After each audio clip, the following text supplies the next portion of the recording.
Yeah. Mr. Hiram, thank you so much. I hope everyone can hear me. Yes, we can hear you. Please go ahead. Thank you. Okay. Good morning, everyone. And afternoon or evening to anyone joining from different time zones. I'm sure we're all happy to be here this morning. My name is Chinwenweke, the Chief Executive Officer and Managing Director of Integral Development Consult and Learning Center in Nigeria. I'm a collaborator and representative of Council for Creative Education in Nigeria. Before we begin, I would like us to invite God into our presence wherever we are to lead us to a successful outcome for this webinar and overall strategies for AI-enabled schools. Through our Lord Jesus, amen. I welcome you all to this strategic webinar on AI-enabled schools organized by Council for Creative Education, Finland, short name CCE, for educators and administrators in K-12 and higher education, especially the participants in Southeast Nigeria. I acknowledge and welcome the participation of the honorable commissioners who have promised they will join, especially the Commissioner of Anambra State Economic Planning and Budget, and also who is also the chairperson of Anambra State Committee on setting up of smart schools in the state, Ms. Chiamaka Nake, and the Commissioner of Education in Anambra State, and her agencies, the chairman of ASUBEB, that's the Anambra State Universal Basic Education, and the Post-Primary Schools Service Commission. They'll promise to be here with their team. And all the VCs, Vice Chancellors, who also promised to be here, of Nnamdi Azikiwe University, of Chukwuemeka Odumegwu University, the Mission University, Shanahan and St. Peter's Universities, the provosts and rectors of Mbak Polytechnic and Zube College of Education, and their lecturers, they're all registered. So we are hoping they have joined or will still join us. The education secretaries of various mission schools, the school proprietors, school principals, heads of schools, and teachers. I want to also welcome the CCE team, that's the Council for Creative Education Finland, led by Dr. Hiram, the director of the council, and his team. We are very happy to have you here and having accepted to host this webinar for us at this time. We always read that Finland has the best education system in the world. CCE is particularly focused on redefining creativity in education. They're already operating in more than 35 countries, and including Nigeria. I'm sure they will say more about their council. This same program is already held for Lagos State and Abuja face-to-face. They accepted to host this for us, beginning with an online event we are experiencing this morning. And some schools are already being enrolled in, that is, as AI-enabled schools in Abuja and Lagos. So on behalf of all the Southeast educators, we want to thank CCE team for holding this program for Southeast and beginning with this seminar. I'm sure a face-to-face meeting will follow. Our people always say the taste of the pudding is in the eating. The global buzzword now is AI, artificial intelligence. We are daily bombarded with the various editions of AI, In our WhatsApp, we meet Meta AI, and so on, used in carrying out different tasks. And we may not know, an Igbo man designed Omeife robotics. Omeife means doing great things. The creator from Anambra State, he's from Anambra State, said that Omeife is a lady and citizen of Anambra State. So we can see that the reality is already with us. This morning, the CCE team will be presenting to us the use of artificial intelligence in education. In essence, how do we, as educators and education administrators, integrate AI into pedagogy and leverage on AI tools to improve learning outcomes for our students? They will also be addressing the benefits and opportunities for AI-enabled schools and pedagogical leadership in AI adoption. In addition, the CCE presentation, in addition to the presentation by CCE, there will be a panel of discussants to bring the issues home to us. Two of our own are part of the discussants, if not all, run from our various sectors here in Nigeria. This will include challenges in adopting EdTech in Nigerian schools. I'm sure we already have our agenda. Our schools' readiness in infrastructural design and teacher competencies, financing. The questions are, can our Nigerian education system fit in and integrate AI into teaching and learning system, school management, and administrative procedures? What about the teachers' competency development framework? Are they available? Are they designed? What about the curriculum? The present curriculum, would the new technology fit in? How do we integrate them? Are the educators, the teachers, school administrators, and school owners open and ready to embrace this technology? What are the ethical considerations? Will AI replace our teachers?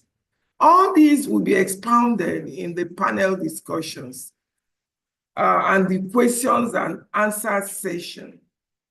And the whole webinar will last for 3 hours. I'm sure you have all got the agenda. We're all invited to participate actively by contributing and asking questions through the chat box for easy retrieval and our interactive reflections. Other announcements will be made for one-on-one meeting with schools and higher education by CCE team. On the whole, what are your vision? What is our vision, our individual vision, our collective vision of EdTech and AI integration in our schools? We should be thinking about that, or already have it before we're here.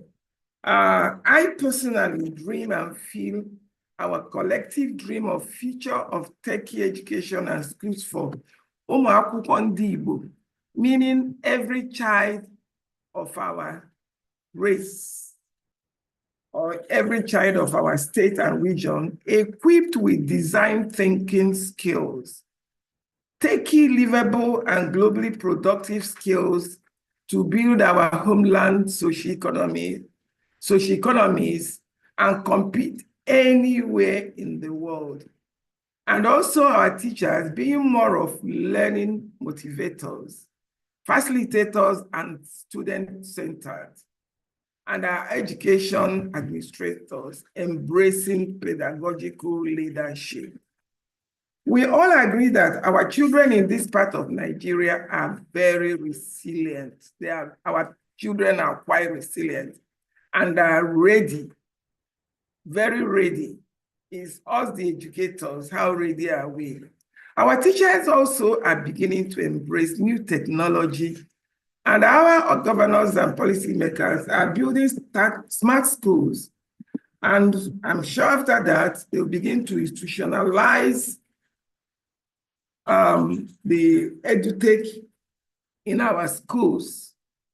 And because we agree that infrastructure building is just one aspect, I am sure CCE, the Council for Creative Education Finland, will have answers to these with their specialized services and creative education development strategies, and will lead us to the promise-taking schools.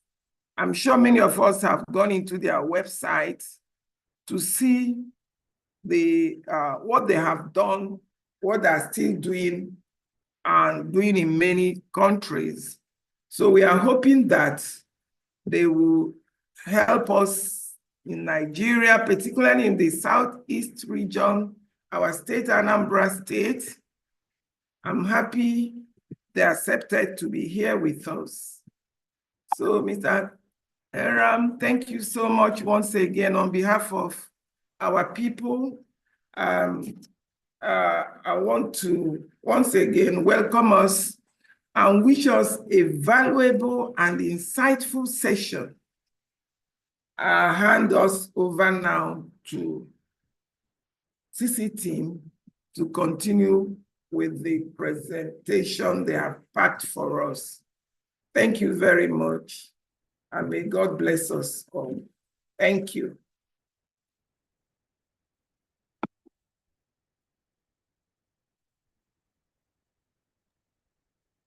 Yeah? Thank you. Certainly. Thank you very much. Thank you so much. Yes. Thank That you. was so inspiring to hear and listen, and I'm very, very grateful for having the opportunity to be here. Please forgive me if my voice cracks at any point. It is winter here, and I have lost my voice a little bit, but I will do my best. And my name is Joachim Rowley, and I work here as a education manager. What that means is that my main responsibility and most important responsibility is to take care of our great community, a great number of community that consists of teachers that are still in universities or becoming future teachers, teachers in schools, principals, parents, municipality leaders. And what connects this great number of people in our community are two very important things. One of them is that they all want to provide the best possible innovative practices, methods, products, and services, not only for their learners, but also the educators, as well as provide the best possible value to the parents, because they want to be more and more involved in the school life and being in charge of their child's future. So it's understandable that they want to be involved, but we also want to make sure that they leave enough space for the educators, the well-trained educators, to do their jobs. The second very important thing that connects all of us there is that there's a curiosity of and knowledge of Finnish education. And that knowledge can depend, and the background can depend greatly. As mentioned earlier, we operate in over 33 countries around the world, and we operate with universities and schools and municipalities, both private and public. And from there, we can have conversations with university professionals who have read enormous number of papers and have great understanding in theory what the Finnish education is about, but they want to explore further what it does mean in practice. What does that make it so special? The other background can be that there's somebody has just heard and he has the awareness of Finnish education enjoying a very good reputation around the world, but does not have a good understanding yet of what does that mean in practice or in theory. So that's where we meet.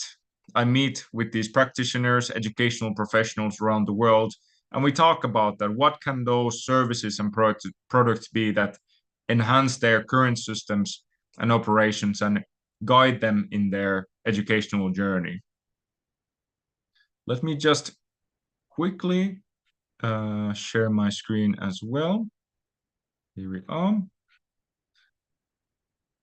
Here we are.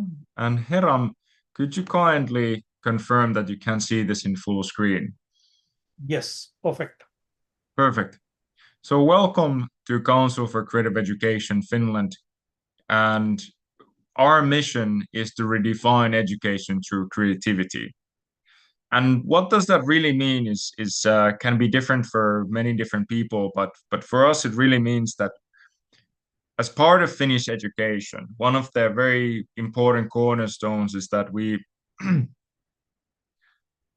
we value skills more than content and topics. And because while the world keeps changing very rapidly outside of the classroom walls, the education might sometimes lag a little bit behind. And if we only focus on content and teaching mathematics or biology instead of what kind of skills can our learners learn from these topics, we will be always a step behind. So that's why I want to focus on skills and providing skills to educators and learners. And we see that creativity and curiosity are so important skills in this journey. I want to emphasize that we don't do this work alone. We are an official member of Education Finland, which is a governmental institute overseeing its members' work that is in a certain highest level possible, as well as promoting their work abroad. As well as some of our products and services are part of a Design from Finland certification, which also means that we place a lot of value on sustainability and that the way that we don't only do our products, but also the sustainability in services, as well as some other networks as the Spino Network and Education Tampere, who support generously our work. But when we look at how do we do this work, then we have focused on why do we want to refine education through creativity and providing these skills. But then how do we do this is through professional development services, which can range anywhere between 4 to 6 week professional development courses, self-paced online, all the way to 6-month programs, which are quite intensive for any individuals or organizations who want to take the next level in their professional development and journey. These topics, which I will talk a little bit later on, vary, but are meant to give some of the best possible tools and practices from the Finnish education. Then we focus on school development programs, both very intensive and vast, as well as a little bit more agile versions. And the purpose for these school development programs, whether they are the more intensive 3 to 5 year programs of supporting individuals and organizations of opening schools and running schools abroad, but can also be accreditation, which is meant to give that spotlight and provide additional tools to any school or institute that want to stand out and take that next step as well. As we are a research-based organization, we want to highlight that we run our own conferences as well, annually, at least once in Finland, and we will have our next symposium coming up in May, which I warmly invite you all take part either virtually or in person here in Finland. As well as we do educational tours, which I will also tell a little bit more later on. And research and innovation work is so important for us as well as our partners, which I will tell also in just a moment. So this is the core operations that we work around. But as I promised, I wanted to tell you a little bit about the topics, the professional development. So these can be offered to university students, of the future teachers, current educators, and education leadership, both in schools and municipalities, as well as parents. These topics can vary from early childhood education programs, social emotional learning, creative pedagogy, assessment methodologies, educational leadership practices, as well as ICT and education technology courses and programs. And that is the reason what brings us here today. That's our connecting point here today, which is the AI-enabled school. But this is just one small part of what we do. Promise to talk a little bit about the school development programs, because these are some of the things that are very core of our operations and why we exist in the first place. We want to be able to support schools, new and existing ones around the world, who want to either launch new schools or just take the next step in their school development journey. I mentioned accreditation a little bit earlier, and this is a voluntary and non-governmental process that is meant to enhance any institution's global profile, as well as provide the very practical tools for you to get there. It consists of different practices of first submitting documents to us about your current practices, which is really meant to get to know you as well as possible. And from there, we are able to start launching and preparing an on-site or a virtual visit, where our team will observe your classes, will interview your teachers, talk with the parents, and get to know your students as well. And all this is meant to really build an exact picture of your current situation so that we are able to consult and provide these educational programs that then can help you and guide you in your educational journey and build additional value for all stakeholders involved. You'll receive a very comprehensive report that will identify the current successes, some of the development areas, and some of the gaps if you are interested of knowing more about the Finnish educational practices and systems. And at the end of it, you will be credited, you will receive diplomas, and you will be also highlighted in our community of approximately 10,000 people around the world. So this is not only a local level, but it's a truly global project and journey that you can take on with us. If you're ever interested to know more, I will leave my contact details at the very end of this presentation. So don't hesitate to reach out to me or Mr. Heram to ask further details. And this is not a journey that you will have to do alone. We will be, and our expert team will be there with you along the entire way. And as I mentioned, also, we have these educational tours that we offer approximately once a month in Finland. As mentioned, that we might be contacted by somebody who's very, very educated about the Finnish education, but they only have the practical information. So that's why we organize these educational tours for individuals and organizations and entire teams to be able to visit Finland, finish the Finnish schools, talk with the principals, explore with the local students, and really learn about what does it mean in practice. In between these visits, we will have very interactive workshops about what does it make about the Finnish educational culture, as well as some of the best practices that then you can take home with you. I wanted to talk about sisu, and sisu as a word is something that we take a very, very fondly in Finland. Sisu is a difficult one to translate, but it really means that somebody who has a lot of grit, has a lot of persistence, and will not give up easily. And all these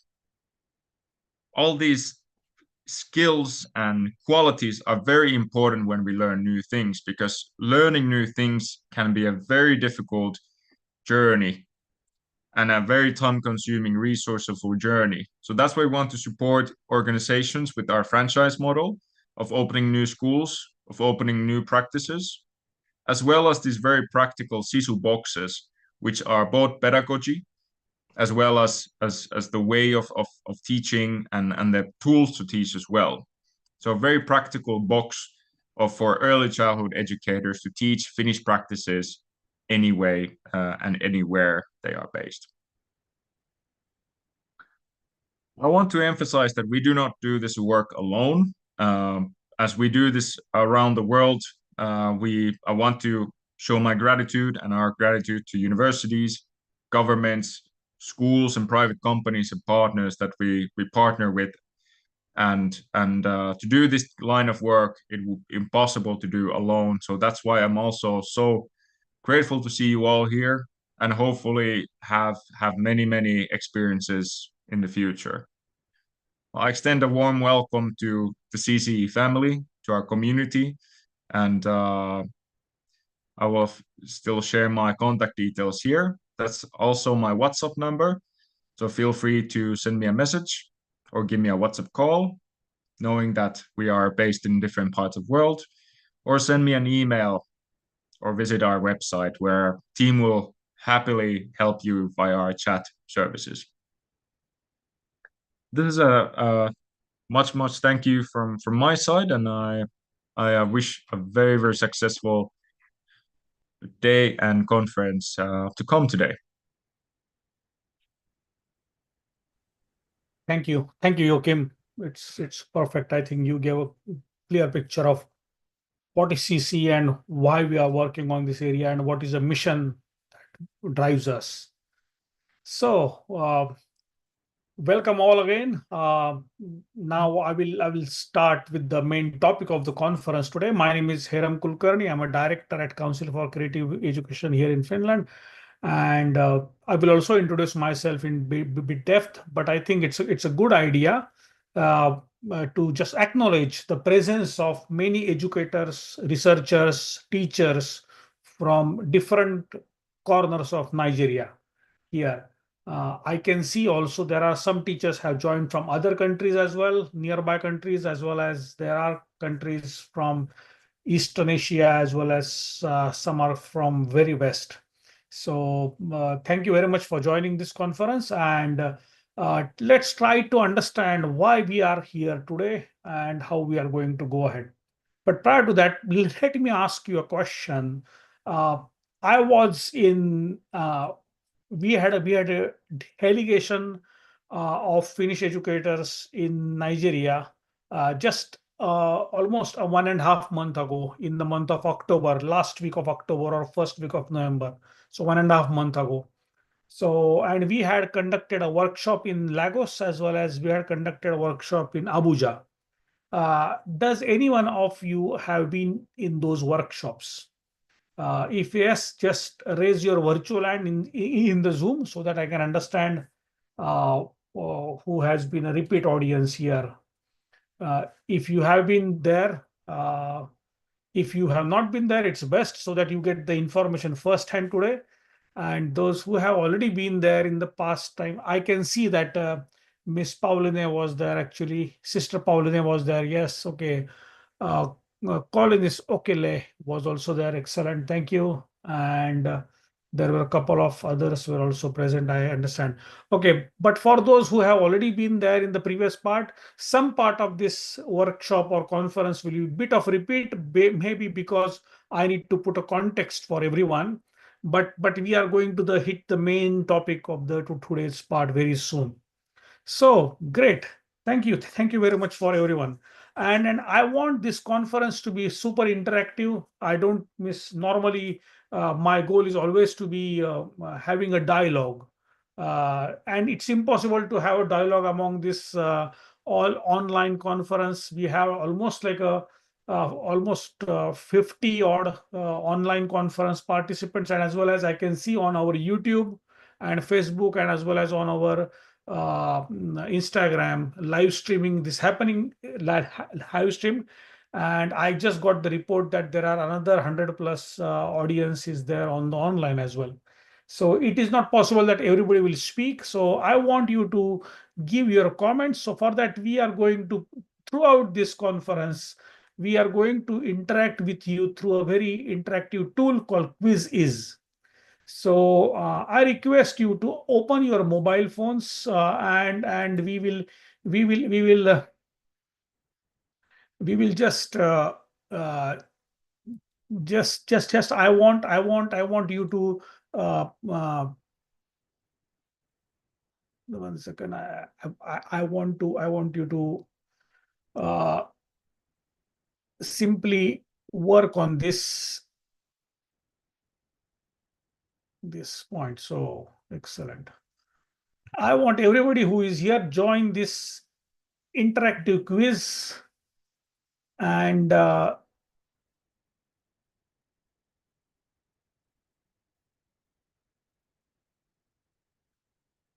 if you can join this quiz, you can see it in the chat window.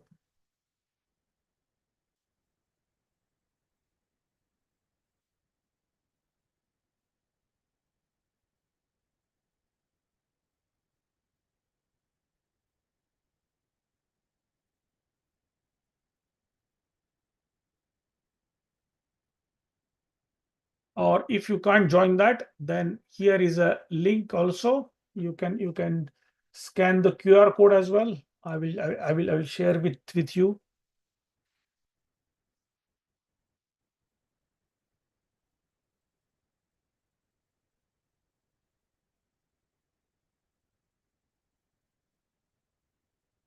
Can you see this now?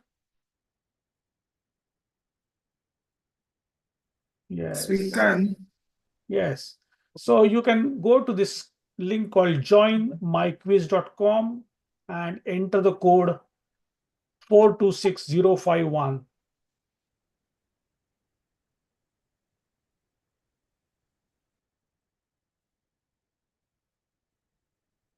Or open the link which I have shared you in the screen. Just do it quickly so that we can be able to get to our main core topic, because it's important that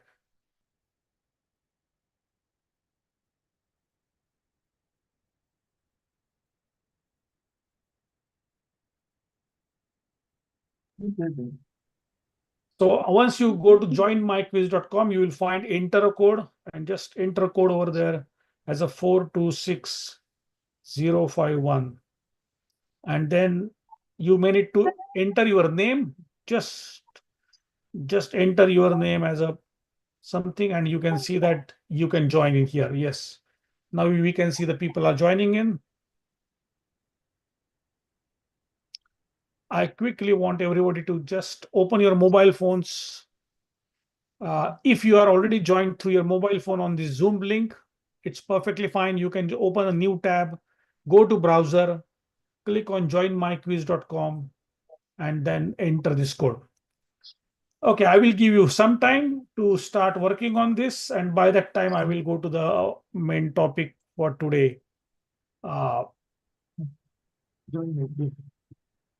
And then I request everybody to keep your microphone mute till if you want to ask any question.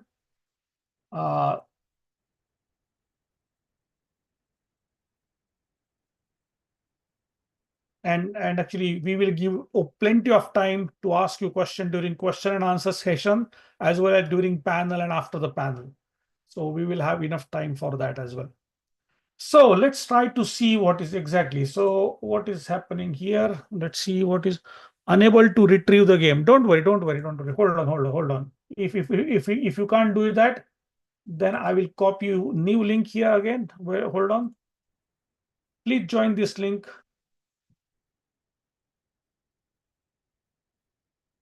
I think the previous link is not working. Get the new link actually. Get the new link which I have shared with all of you. Just click on the link, and then you can join in.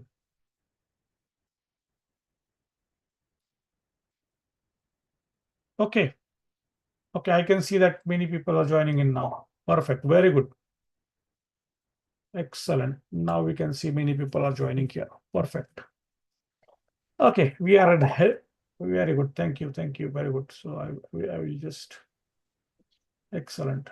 Thank you, Harrison. Thank you, Echo. Thank you, Euchera, Chinegwe Eke, and many are joining here. Perfect. So we will give some couple of minutes so that everybody will get a time to join in. But by that time, I will concentrate on some very core issues of today's discussion. And we are going to have very interesting topic for today, is that how the world is changing across the globe. So in short, what we are having is that we are having the new society is getting formed, and for that we need the new education patterns, how we are going to develop this for all of us. So there has been a change. That change we will discuss in short, and prior to that, I will give my introduction. My name is Heram Kulkarni. I'm a director for strategy and Finnish school developments at Council for Creative Education here in Finland. My main area of work is in the education technology and artificial intelligence platforms. I take care of international collaborations as well as research and EU programs at CCE. And originally, I'm originally from India, but I'm settled here in Finland for last 20 years. And I stay in Helsinki metropolitan area now with my wife and my two kids here. So this is just a short introduction. And in Nigeria, I have been there almost like a 6-7 times now. And I like to work with many Nigerian schools. And in the past, I have been working with many, like CC has been working with the many states, governments, including Subebs, including River State, Lagos, Abuja, Sokoto, and Kaduna. So these states governments we have been working, and we are looking forward to work with many other state governments as well as private schools. And at this moment, I would like to thank Mrs. Chinwe as well as IDK, entire her team, for tremendous support she has extended towards this organizing this conference as well as organizing the previous conference in Abuja as well. And we are looking forward to having her working with us bit long term as well on this area. We are really seeing the promising future for us in Nigeria.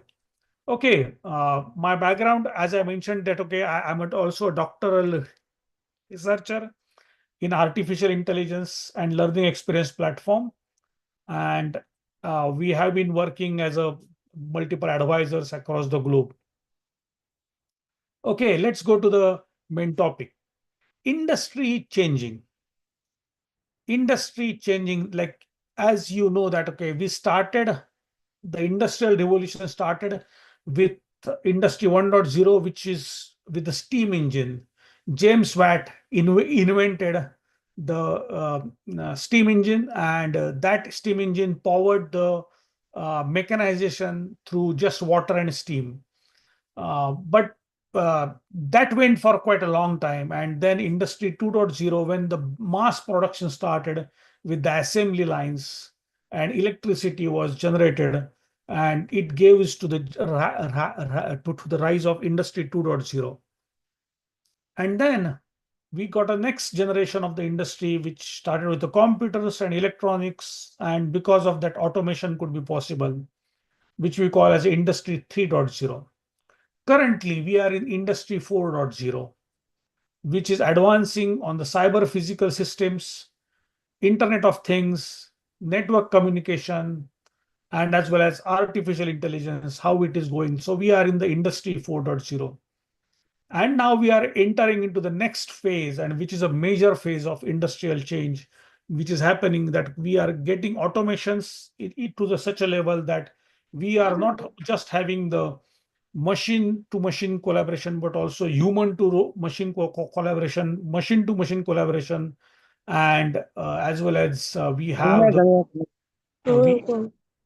have multiple cognitive systems, so that machine can self-learn.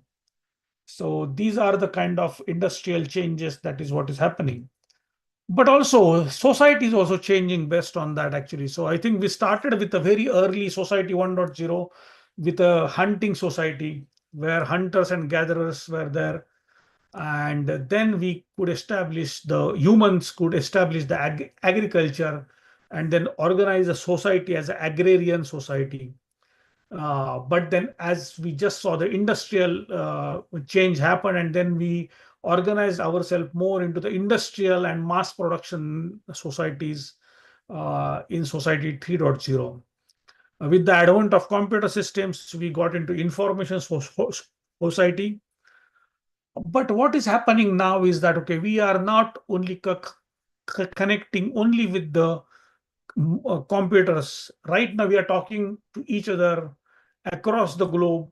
Maybe 30 years back, if somebody would have asked about the same question, that can we have this online conference, it would not be a answer would have been no. But today it's possible that, okay, we can seamlessly interact with everyone. Believe me that after 30 years, we can be able to co-create schools by sitting at different locations. We can be able to develop the new societies working together at different locations. But for that part, we need a creative society. So society 5.0 is a creative society. What does this mean is that the society will value on the value creation, where the people are mainly interested, they will be mainly concentrating on the problem solving. So, and it is a completely decentralized society, and with a lot of imagination and creativity. So if you want this kind of society, it is not possible with the immediate effect that, okay, you can't create this part. Artificial intelligence is going to change this quite rapidly, but only if we change the education and school system for the same. And that's what the focus area for the today. I'm going to concentrate on how these changes are happening and how the education is going to change it as well.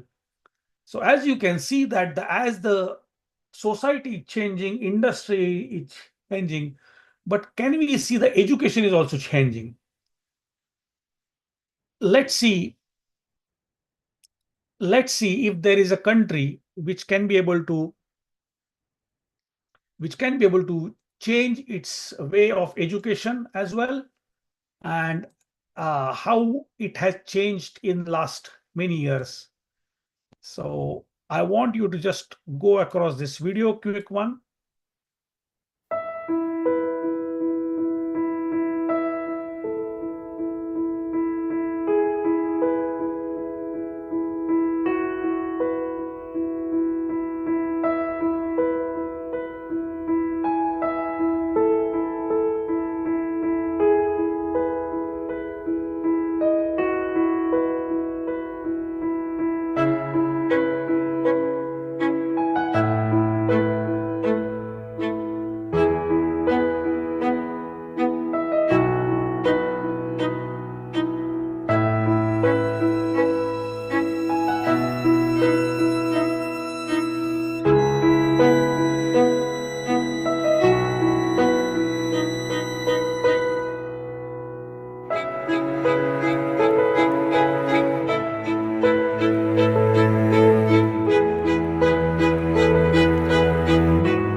So really right, the learning for the school, learning is for the life.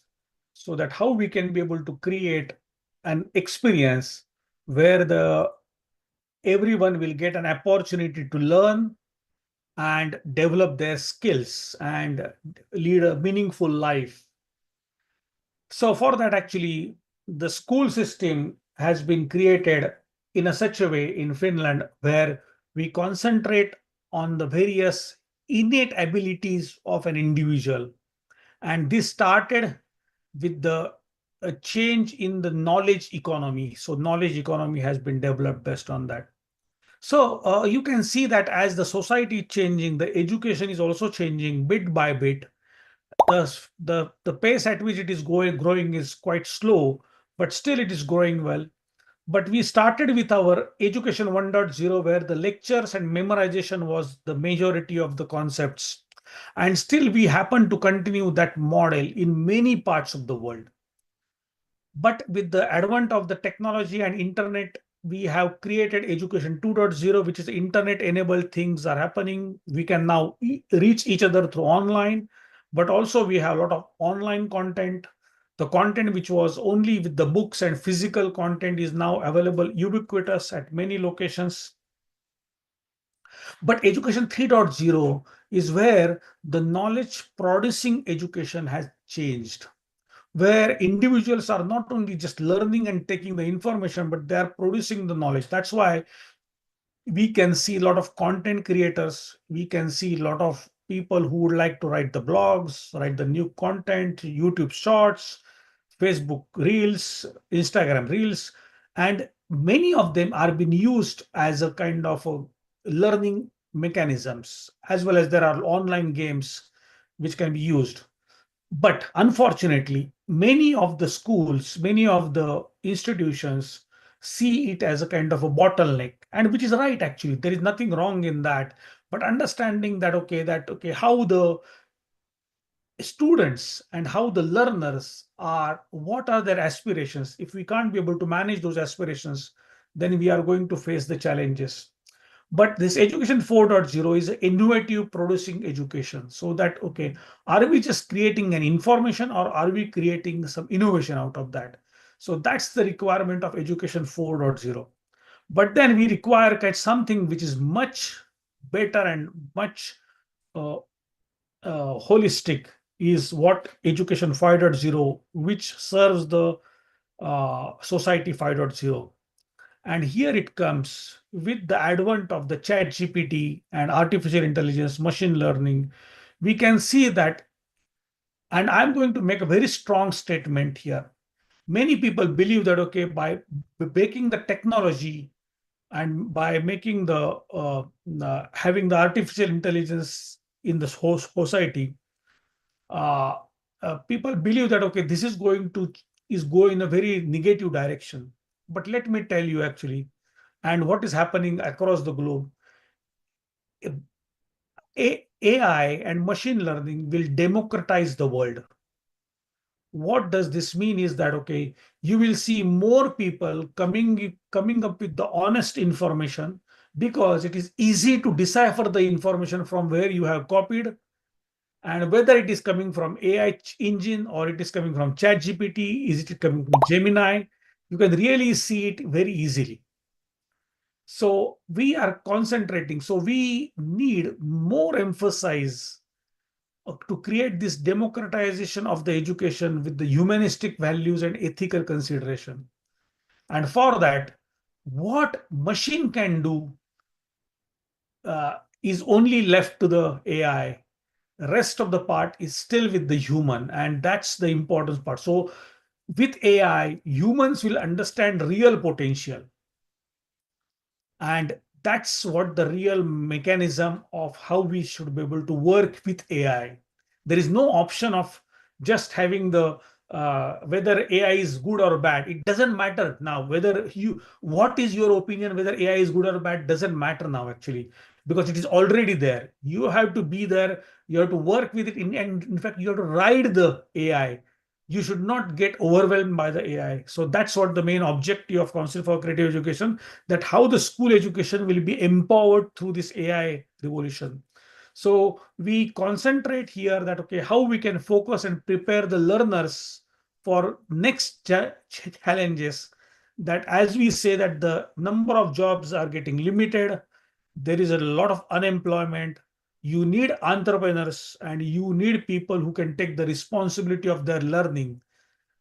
There is always a kind of part in future, you will have a lot of plentiful of the content, but you need what you need, that we always say that, okay, there will be no there will be richness of the content, but there is a poverty of focus.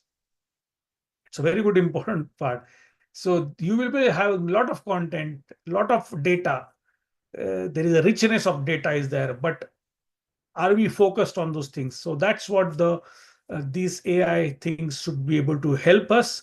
And for that, we have to organize this part. So this has been the Education 5.0 has to be developed based on that. So at CC, we developed this something which is focused on this area. And at Council for Creative Education, we are developing these areas to help you all. So to explain you how we really work on that part, I want you to open this quizzes now. And I will just share with you this quizzes option now. And just a second, and I will try to create this quizzes option because I want you to answer some of the questions before we.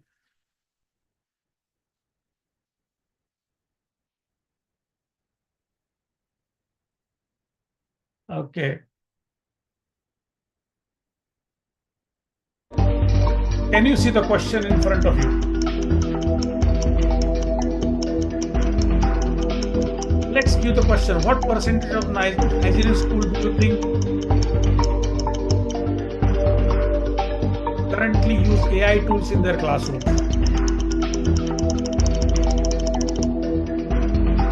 Please go to your mobile phone. You can be able to see question in front of you.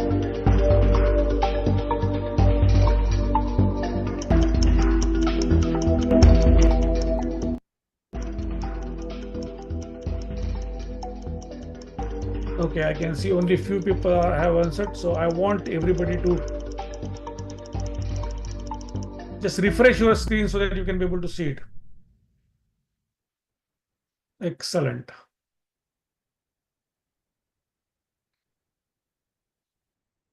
Okay, I can see that. Okay, so okay, you are giving the most. Some of you be answering in the chat, which is also good actually. So yes, you are right actually. So you can see that AI is being used in very less percentage in the schools. But let me ask you a question, and you can give it in the chat window. How many of the students you believe know about ChatGPT? Can you give me percentage? How many of you believe that students know ChatGPT? Give the percentage. Okay, less 50%, correct? Exactly. Very good. More than 80%. Very good. Perfect. Perfect. Maybe it will change from city to city, nation to nation, but you are right.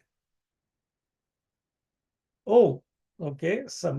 But I think most of the people say that okay, that the number of students who know about ChatGPT and the benefits of using ChatGPT, as well as its pros and cons both, are much more than that of the schools using the AI in the schools.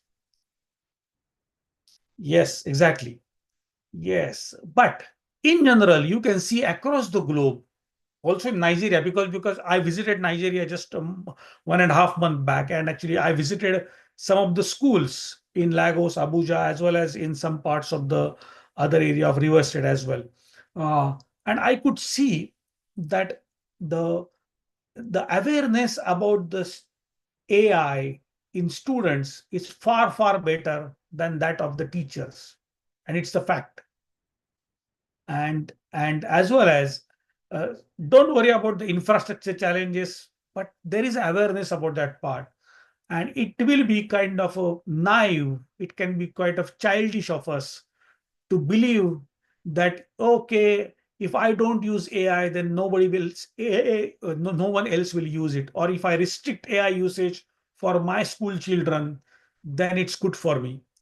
So that's not the option that we should go with. In fact, now what is happening in the future world, that, okay, we should know how this AI works. That's why Finland is the very first country way back in 2016 and 17 to start the AI courses free of cost for its citizens. Why it is important? That because as of today, I'm telling you about today, not about the future, 50% of the jobs across the globe are being screened through AI engines. When you apply for any job online, your resume is not read by any human being nowadays. It is been read and it has been analyzed through AI engines. If it finds the key matching, but then only it goes to next part. There also it goes through another set of AI engines, and then finally it comes to the human if it is required. There is a new test which was been conducted. I guess the name of the company is Volvo. Yes, it's a Swedish company. Volvo conducted 300 candidates interviews in a matter of few days by using complete artificial intelligence. There was no human intervention. So entire onboarding of the students and the candidates, interviews, everything happened using artificial intelligence. Now, if we are preparing our students to be in this world, and if you are making them not available for the technology, then what is going to happen, you know. But it is not only important to give access to technology, it is important to create a strategy for that. So, at Council for Creative Education, we understood this challenge and we decided to work with the schools to create a strategy for artificial intelligence, including ethical consideration, how the curriculum should be built, how the teacher should be empowered for that. And with all this part, we developed one program called AI-enabled schools. So I'm going to give a brief overview of this AI-enabled school program. And I can see that many of the participants are really saying that, okay, yes, already students are using ChatGPT for completion of their assignments. And so it is very naive for the teachers to believe that, okay, they are not using ChatGPT. Or on the reverse side, it is also naive to believe that, okay, everybody is using ChatGPT and then just don't believe on the content itself. So it is also not the part. So it is important that we should know the tools and empower the teachers to make the best available of the resources. So for that part, we have developed this program, and I want you to focus on this area where we are going to focus on the areas of the AI-enabled school, transforming the education with AI. So this program we have launched for many countries, but we have a very great belief that the Nigerian schools have amazing potentials to make the scale-up version for this. Now, why Nigerian schools? And now I will make another statement here that the adoption of technology in the future will be far more in the global south than in global north. And there are multiple examples of that, like financial tools. Like, I think when I visited Nigeria in 2015, there were no mobile banking payments. But in 2017, when I went there, in just 2 years, we could see mobile payments started. And I visited just this year, almost 90% of the payment of everything, including taxi and everything, I could be able to make with mobile payments. Even though I was from outside, I didn't have my local account, still I had the tools through which I can make the online payments. And that was amazing. If you are local to Lagos or Nigeria, you can make online payments like anything. So this is the adoption of technology in common man's life. Same thing is going to also happen in the school education, and that's going to change the world in the future. So we already talked about CCs and our work, and So what is exactly this AI-enabled school program we are talking about? So it's a comprehensive initiative that empowers how the AI-driven tools and resources for enhancing teaching, learning, and administrative processes. So this particular program, we just don't give the tools, but also that is not the only option. In fact, that's only a very small part of the story. But real part, how you develop a strategy for your school, how you integrate the curriculum. Because if you just use the tools, then you are going to a very dangerous zone where tools are being used, but you don't know how those tools are being utilized in the curriculum and learning. So we need to change the curriculum. We need, and curriculum change means it's not about only the curriculum content. I'm saying that you have to change the pedagogy. You need to change the learning styles. For example, in Finnish schools, we took a discussion, or we took a survey, and that survey we asked, how do you utilize the chat GPT in the schools? So Finland is using the chat GPT, or Finnish schools are using chat GPT. Students know about it. Here internet speeds are quite amazing, so its accessibility is everywhere. But still, now the schools has a specific restrictions on when to use chat GPT. There is strategy is in place and when not to use it. For example, when I discussed with many students, they said that nowadays, for instead of taking, like, we take the classroom notes, we put them in chat GPT, and we create learning material for ourselves. Because what I can learn with my style of learning, is it not, it's impossible for teacher to create 100 styles of learning for 100 different students. Otherwise, she will just give one style, which is a lecturing method, and that's all. But with the AI, every individual can create their own learning needs. And so students are creating their own notes, they're creating their own summaries, they are creating their own questions. And that's the more part. Now here, once you have more questions and everything, what you need is a query. You need a motivation to really work on that query. We'll go to that part as well as we go further.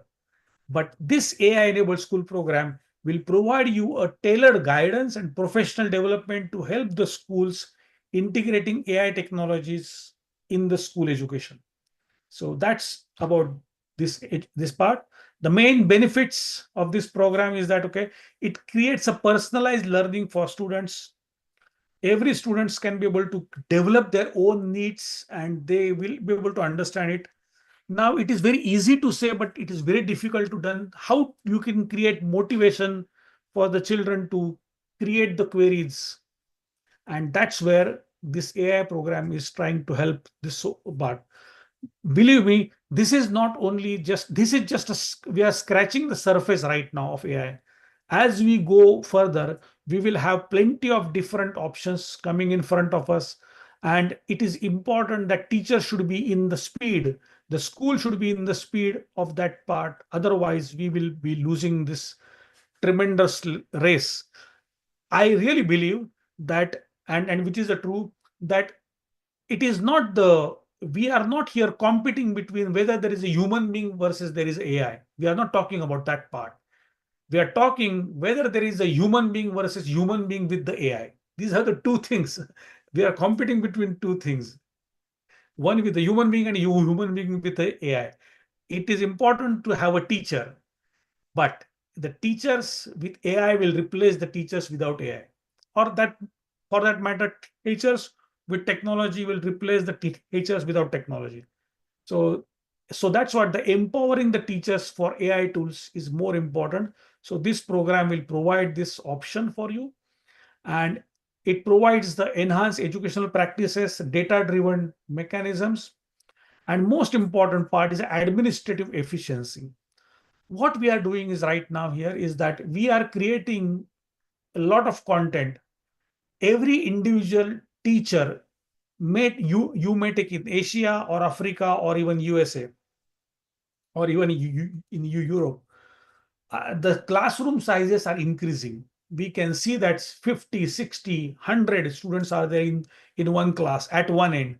And on the other side, there are no class. Some schools are completely without students. So this disequity or this differentiation needs to be there. And for that, the teachers needs to adopt to the most effective mechanisms how they can be able to manage their own work. I really believe that in many countries, including Nigeria, the teachers are super hardworking. They have to put a lot of work. But is it bringing the learning outcomes, effective learning outcome? The answer is very difficult to say yes. Why? Because we are giving more of a time for administrative work, but that administrative work now can be done with the help of technology around us. So that's the main three areas. So we have a toolkit sets. By the way, these toolkits are not available immediately, but we go through the step-by-step mechanisms and how we develop these programs. So we work on the AI-powered lesson plans so that you can provide most interactive and active learning methods for your students, so that you can concentrate on the teaching and learning instead of just on the memorization. Then we are going to have something on the student assessment analytics, automated grading options, administrative automations. The most important part is a conversational chatbot. And that's what actually I will demonstrate you with one example for this part, that how the chatbots work and how they will going to change in the future. And you can create your own avatar.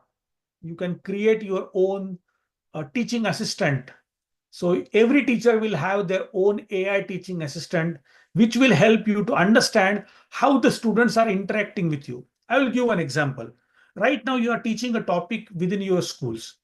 Now, let's say your class size is 60. Now, in a class size of 60, how many of the students are having questions on the same topic? How many students don't know about that topic? And how many students have not even understood the prerequisites of that topic? Do you have that data with you? Unfortunately, you don't have that information with you. If you are teaching the same class for last 3 or 4 years, then you have great confidence that, okay, my students know this topic very well. But if you are getting that class for the first time, it is impossible that you can pinpoint to every student to find out whether that prerequisites are covered for that topic by that student. He understood that topic. So for teaching fractions, does he know the basic concepts of division and so on? It's impossible to find it out. But conversational chatbots can help you to develop those mechanisms for you. So it is a kind of 24/7 academic support and guidance for students. And you can create it. So every teacher, Chinwe, Pauline, everyone will have the teaching assistants in the future. And for developing this part, we need a professional development. So how the upskill the teachers. So this is the entire toolkit that we are going to have in this part. And then we will start the integration of this in a step-by-step this mechanism. First, we will develop the AI strategy for the school. That's why we have this program of AI-enabled school is with the schools. We collaborate with the schools. There is a AI strategy planning. We conduct the assessment. We conduct the need for the assessment, and we create a roadmap. And we have the then real-time application, how we leverage those things, and then we keep on doing that on a regular basis for continuous improvement. But it is important that when we start this program, the onus of the program lies with the schools, because it's your school, you need to develop it. We are giving you the framework and guidance for that, but in the end, it's your school and how you develop this together. So as I mentioned that, okay, that the schools are changing and AI will change its entire part, and the global south will have the rapid this enhancements. We can see that already in India, more than 143 schools have adopted this kind of new mechanisms. In Vietnam, in Nepal, the schools are taking it. The reason because of its scale. These kind of tools are getting very cost effective because of the scale. It is difficult to find that scale in Finland, for example, but still Finland government invests in those things, and understanding about how the technology is being used and how the learning is been happening, and it's how the pedagogy is getting developed based on that. But nowadays the adaptability of those things, adoption of those things in the global south countries are amazing, and we are looking forward to Nigeria in this part as well. And there is a good amount of international collaboration is happening in this part for research, and I'm going to give you a short survey for the same in the future for this. But what it requires is also responsible AI use. And this particular program is concentrate on how you can create the policies for compliance, data privacy, academic integrity, transparency, and ethical oversight. So these are the main areas that this program will create. You will find the content, you will have, it's a step-by-step mechanism, and I will explain you how it works in practice just in a minute for that part. We have also created a grant-based program for this. I request you to enroll for this program. We have created a grant. The registration charges till 20th December are only 1,000 euros. But after that, the council has made the decision to increase it to 2,500 euros. And this is the main change what is happening in the recent part. It is really important that everybody should enroll as soon as possible. We have launching this program since last 1.5 months in Nigeria, and we are super happy that we have already schools who have applied for that. And in today's panel discussion, we have one of such school who will be starting its AI adoption now. And the school name is called Divine Love College from northern part of Nigeria, Abuja. So they will be doing this part. So it's for all government and private schools. How it works? First, you have to complete the application. The application is, you need to pay the application fee. Schools interested in the program will provide the basic application information, and they complete the documentation, and they complete the documentation submission. Why it is important to complete the application? Because we will give you guidance on whether you have existing infrastructure and content suitable for that school or not. And then we will give the review, the qualification confirmation, and then we will provide you feedback, and then we will go to the full-fledged registration of the program, and then we will provide you the program enrollment and grant award. So total grant is of 5,000 euros worth of but this grant should be used only for the tools and resources which we are giving in step-by-step mechanism. So we are giving you the equivalent amount of the resources to implement those things in practice, and then we are helping you to develop those programs. For example, if you want to create a GPT trainer for that, I'm going to give one example how it will be happening for that. So this is the basic idea of the program. I know that you will have a lot of questions, but before having the questions, I want you to give one brief overview of how the personal assistance works in practice. And for that, I want you everyone to go to our website of ccfinland.org. And now I have created one assistance for myself. Please go to this website, ccfinland.org. It's in ChatGPT window, in the Zoom window. And under that part, you can see on this website, I request you to open, once you go to here on the website, on the right hand bottom corner, you can find one simple chat option here. Can you see this at your end? So go to this website, ccfinland.org. Even if you are on the mobile, you can see one small icon on the right side bottom corner. So on the right side bottom corner, you will find a small chat option. There is a human figure is there. You click on that and you will have this kind of a interface create. And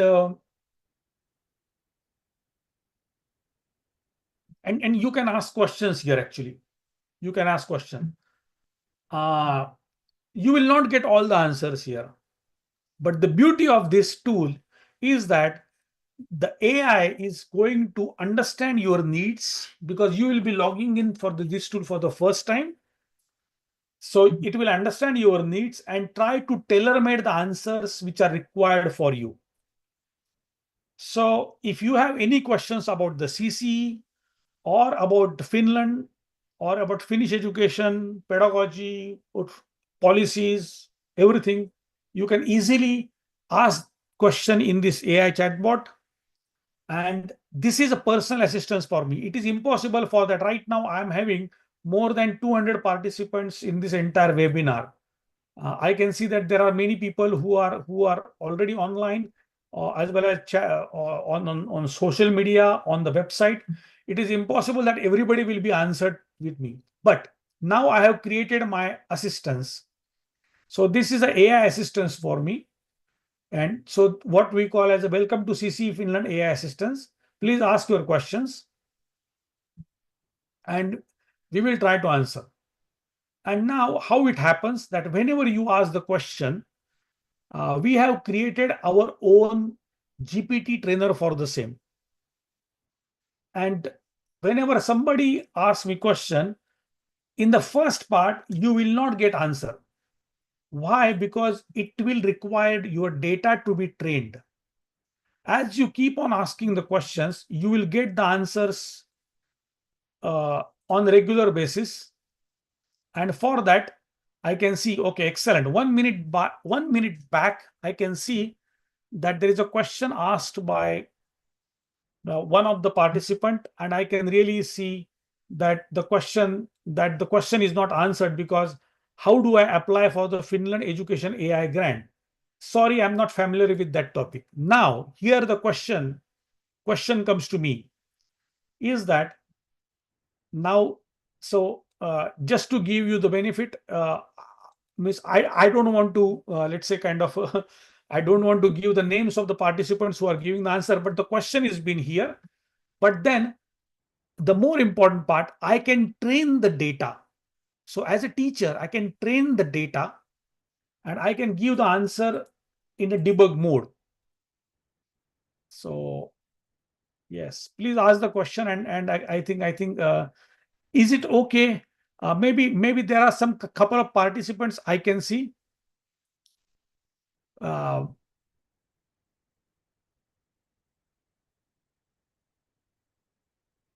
Excellent.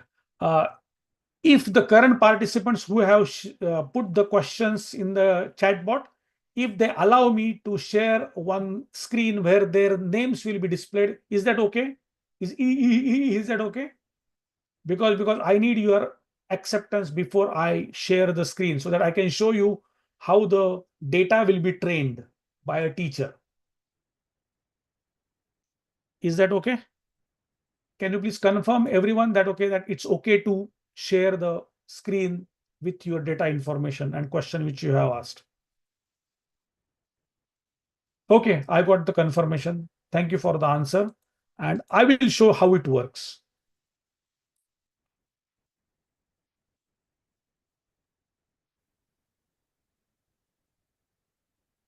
Can you see my screen now? Yes. Now this is our GPT trainer work, how we have developed.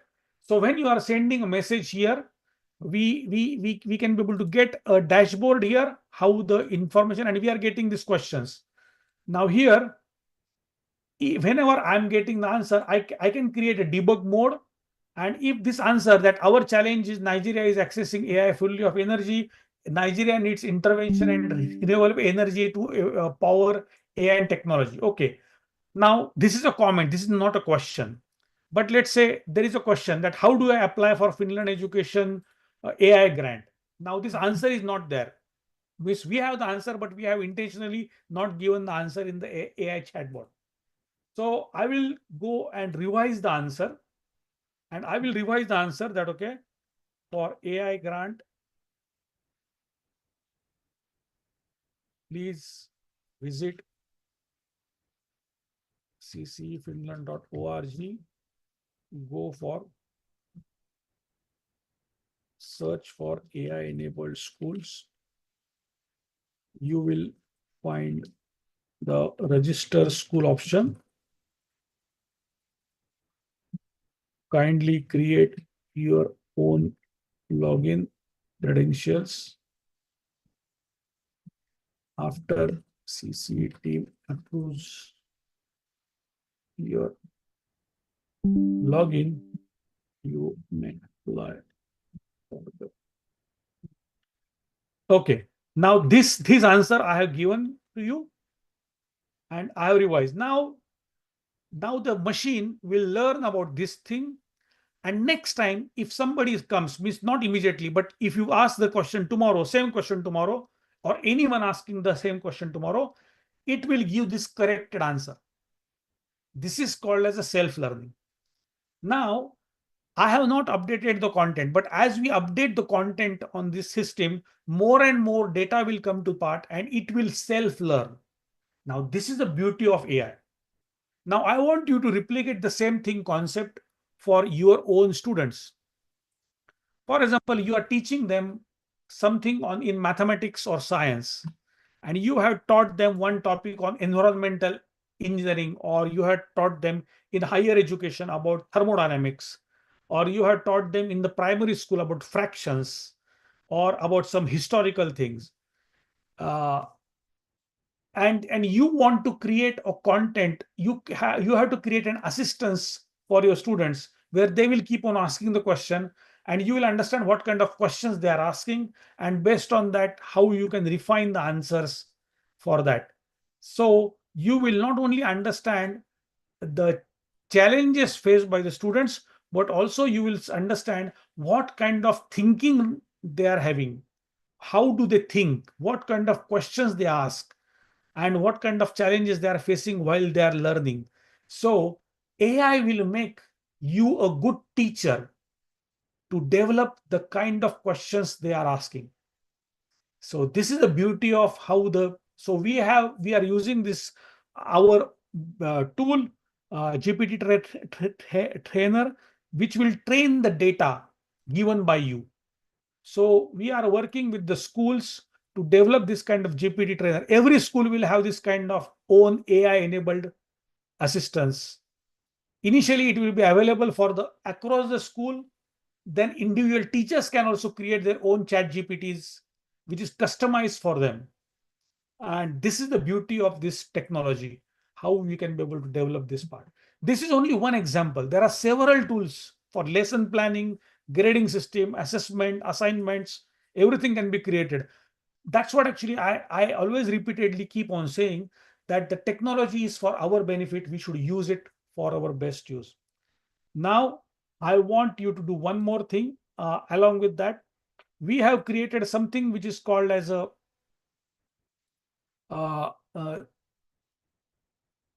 one second. I will just give and share you this link as well.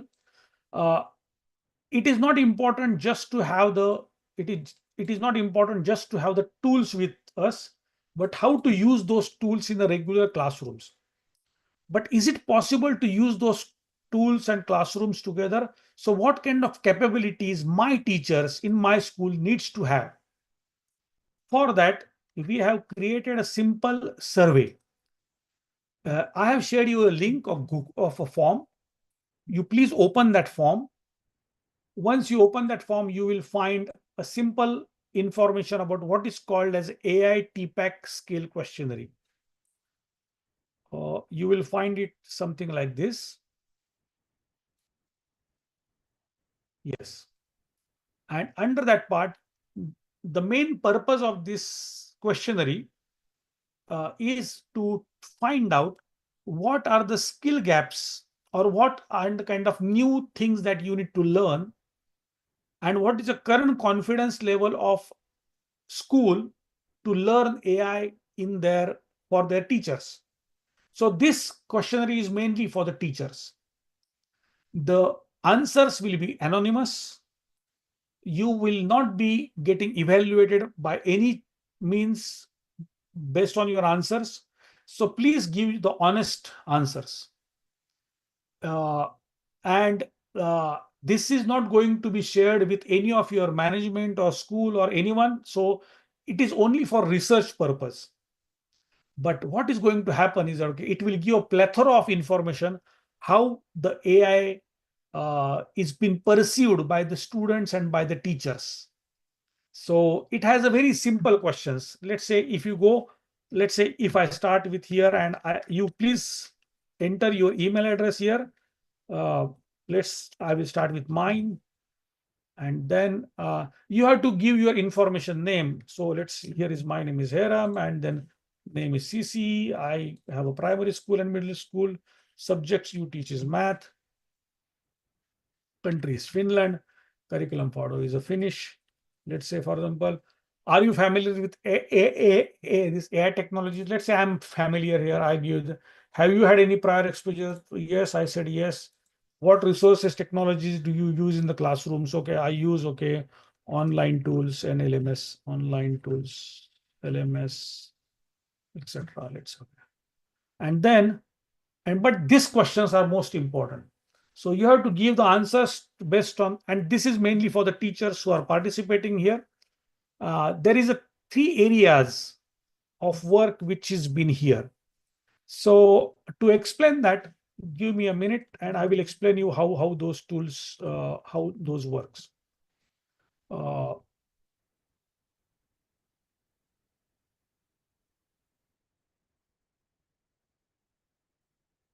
Yes. Okay. This is called as AI TPAC model. So there are 3 areas. You can see 3 circles. One is a yellow circle, blue, and some kind of a purple or violet color circle is there.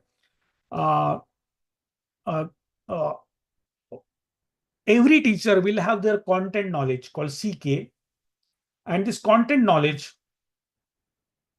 you can be able to understand the topic of your let's say if you're a math one, you know your fractions, decimal, integers, real numbers, complex numbers, integration, derivatives, you know about your content. But second thing is about pedagogical knowledge, how to teach that topic and how to make the students learn about that topic. But what is the third circle is required, whether you need a technological knowledge for that. So do you have the technological knowledge around that part? And what we are aiming here is the intersection of these 3 circles, where you have content knowledge, pedagogical knowledge, and artificial intelligence with T, like technological knowledge, TK. So, and this entire 3 parts, this has been developed by a paper which is called as AI TPAC, Exploring and Relationship Between Knowledge Elements and Sustainability.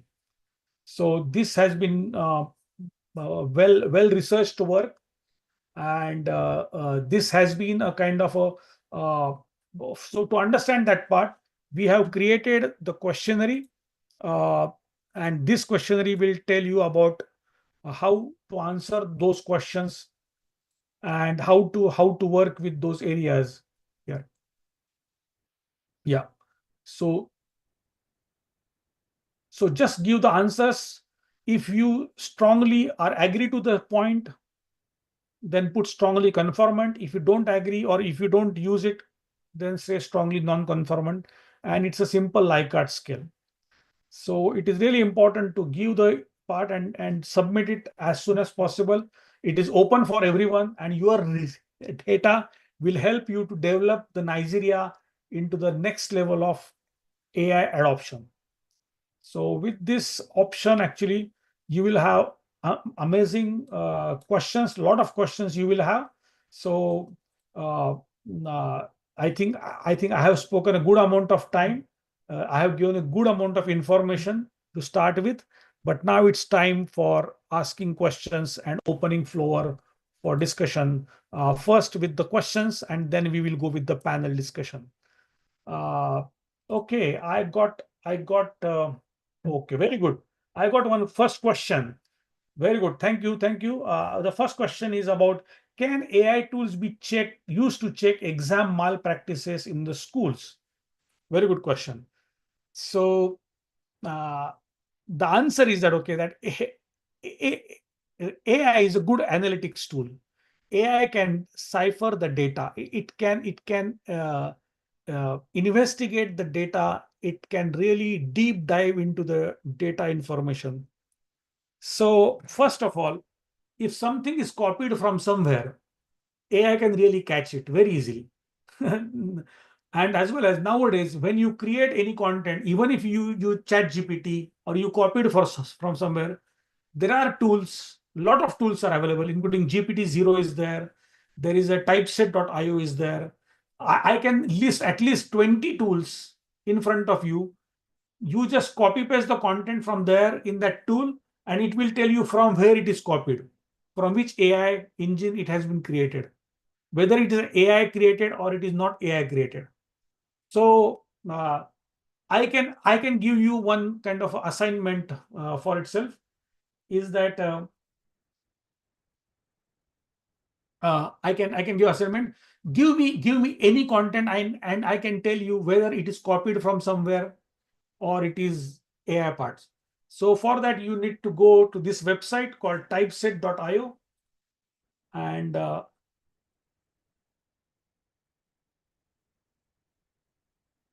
or it is called as the SciSpace as well. And under that part, maybe I will share my screen as well. Give me a minute.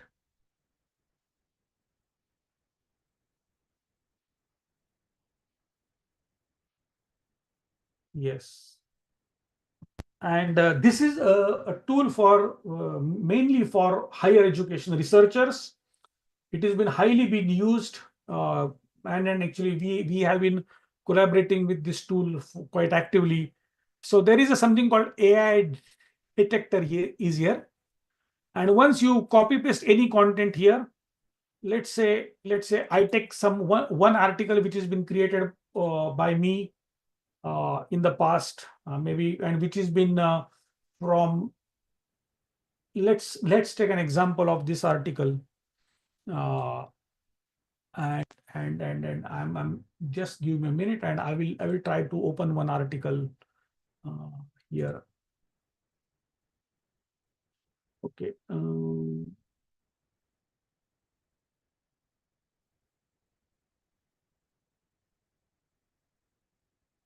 Okay, here it goes.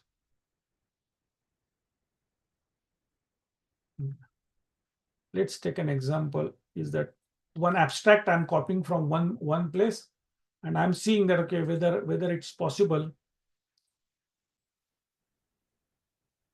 that I'm copying this content here, and I'm trying to see whether this content is AI generated or it's not.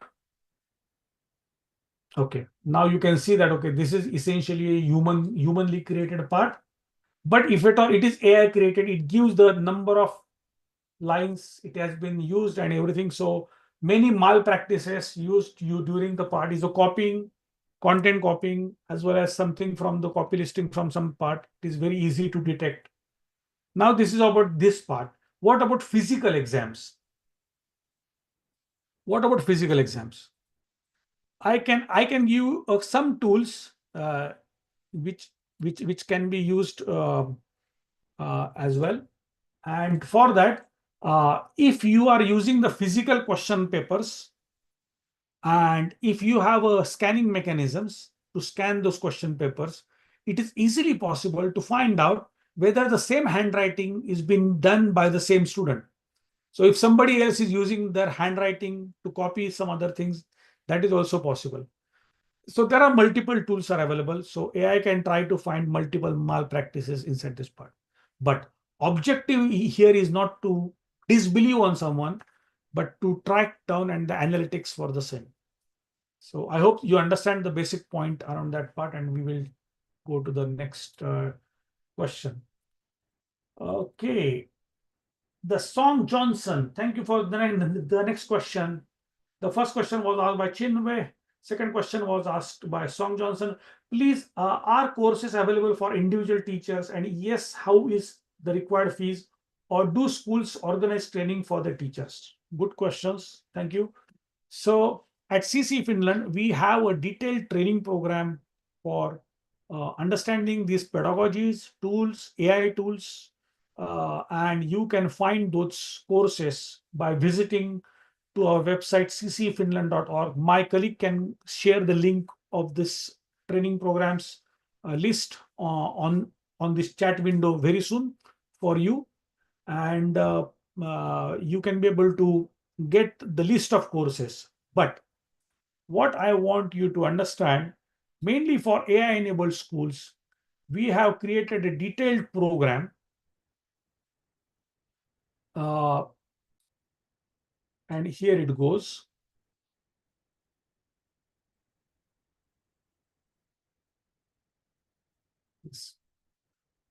Please visit our website ccfinland.org. You can go to the home page here. Under school development, you will find AI enabled school programs. I can give you the link of the same also on here in the chat window.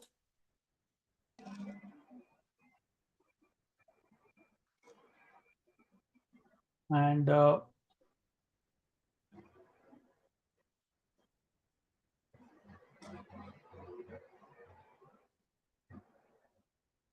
by the way, those who have asked for the trainings also, I have already copied the trainings here.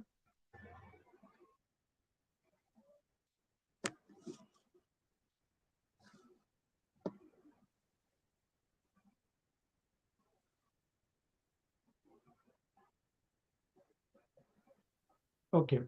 Now, please go to the ccfinland.org website, and also there is a subpage called AI enabled schools. Under AI enabled school, you will have option of register. You will find all the information which I shared you here on this website. There is option of register your school. It should be done by the principal, vice principal, or someone over there. And you will find a detailed information on how this program is working and a step-by-step mechanism how we are going to handle this program.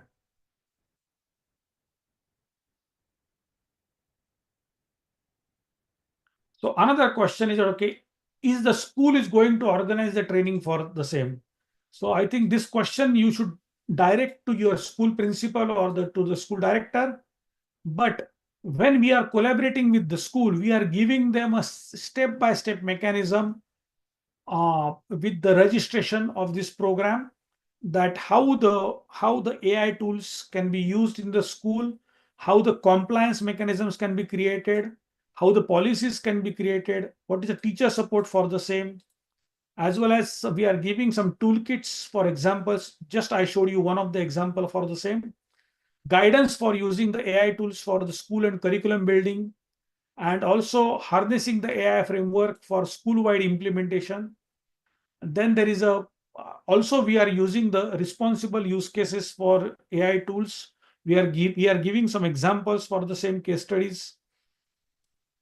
But most important is we are giving you some kind of ready-made templates, because when we start working with these tools, it is important that everyone should be aware about these tools. We are creating some kind of a baseline mechanism for the same. So parents and guardians, how we are giving some sample letters for you, you have to adopt it based on that, so that everybody is aware and everybody in the school system, stakeholders, are on the same table. So this is the best on this part. And then there are multiple, some tool examples we have given, like concept builder, AI lesson plans, and all these things. So this set will be available for your school. Your school will work on this part together, and that's the main use of this entire program. And now another question is that how do I register for this program? Everybody will go here on this program, mainly for the school management. There is an option called single payment or enroll now. You will get a sign up option. You have to go and sign up option here. Put your name, put your last name, and create your email address. After you submit this part, you will get a confirmation email within 24 hours or business days, 24 hours, but during the office hours, you will get the answer for that, and your login will be approved. Once your login will be approved, you can be able to make the first payment, and you can submit the basic information over there. And after you complete the basic information, then you will go with the full program. And then also then you can be able to make the application for the grant. Now you will ask the question that you are giving the grant, then why do I need to pay this money here? Answer is very simple. Grant is for the tools. Grant is not to be given to your school as a money. It's not a money making part for that. It's a grant for the tools.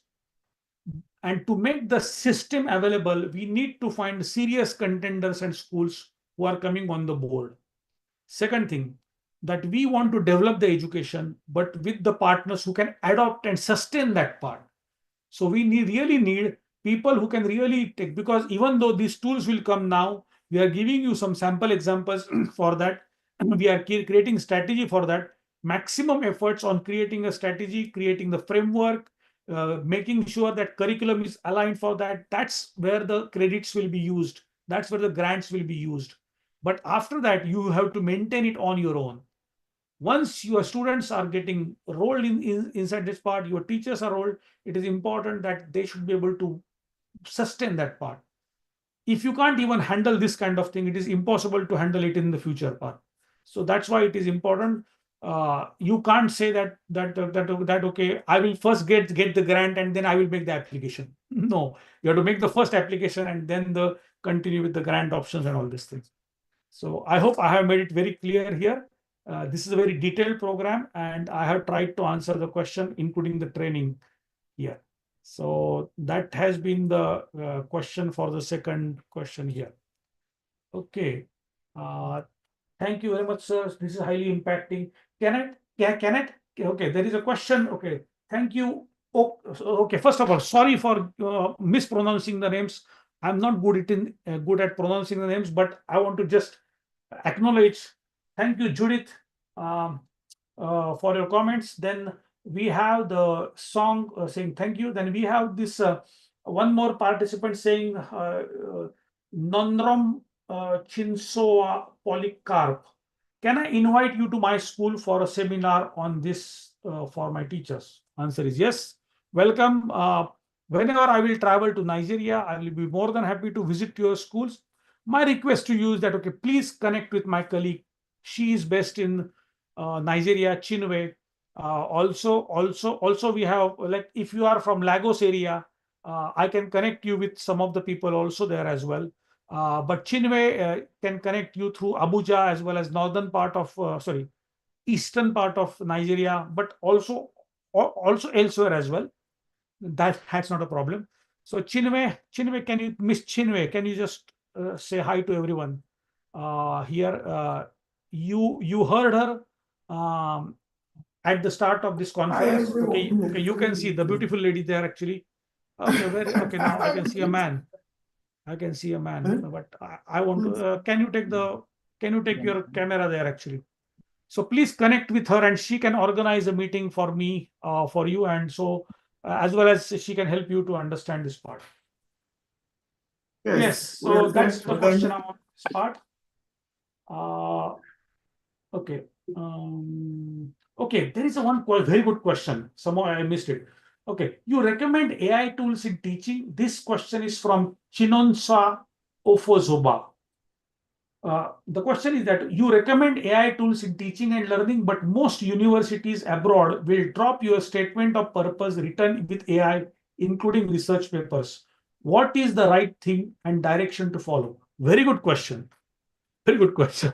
So it is obvious that if somebody is sending me email, somebody is sending me statement of purpose of himself, what is his purpose by using ChatGPT, then I am going to reject the same. There is no doubt about that part. It is important that it's don't think person is applying, yeah. Person is applying for his own application. So universities expect that individuals should write their own opinion, what they have done, what are their strengths, what are their weaknesses. If you are using ChatGPT, then it will go to the trash immediately. I'm not saying to use the tools for application for the universities. What you can do by using ChatGPT, you can create hundreds of simple samples, but use it in your own words. Use your human intelligence. Please understand, and please don't, let's say, misread this entire part. The objective of using AI in the school is not to copy paste the things, because you can get caught easily. And by the way, your students are using it, but you don't know whether they are copying it from ChatGPT or not. It is important that's why I always say that the AI will democratize the education. It will create the honesty. It is very easy to catch from where you have copied. So please don't copy. Use your own brain. And whenever you use your own brain, make the best use of that human intelligence. And for rest, administrative work, some basic things, assignments, everything, this AI is available for that. Now, if you are a student of a university, you will find a lot of good examples. You can give your content, whatever you have written, you can give it to AI and ask it to refurnish it for yourself and again get it back and then put it in your own words. That is a perfect part. So you will self-learn with these examples. So I hope that I answered your question, Chinonsa. So what is the right thing to do and direction to follow? I just explained you this part, but there are many other directions as well. Okay. Oh, thank you very much for a lot of questions. Okay, I think somehow I was not been able to get those questions here. Okay, sir, Lillian asked the question. Sir, what is your opinion on the AI tools like ChatGPT reducing the creativity and ability of students to think for examinations, assignments, and that requires human efforts by the students can easily generated with AI? Good question. Thank you. So I think his question has 2-3 questions. I will break this question. First, can ChatGPT reduce the creativity? Now the answer for this is not proven, because first of all, there is no research for that. Claiming that ChatGPT is reducing the creativity needs research. But on the contrary, if you are thinking that the creativity is something which ChatGPT just give as an automated output, then the creativity is very limited concept you are thinking about. Creativity is an amazing open concept, and everyone we believe is a creative, and it requires human intelligence. You can't have the creativity with just machines. So what machine can create is what existing information formulating in a better words. That's all. If the AI doesn't have that information with it, it cannot create it. Or if it has, and always AI is also having, if it has a lot of garbage in, then it will give garbage out. So it is not only important to have the information with you, but that requires your empathy, understanding of the challenges, how you are going to develop your emotions connected to that. So creativity is connected to that aspects.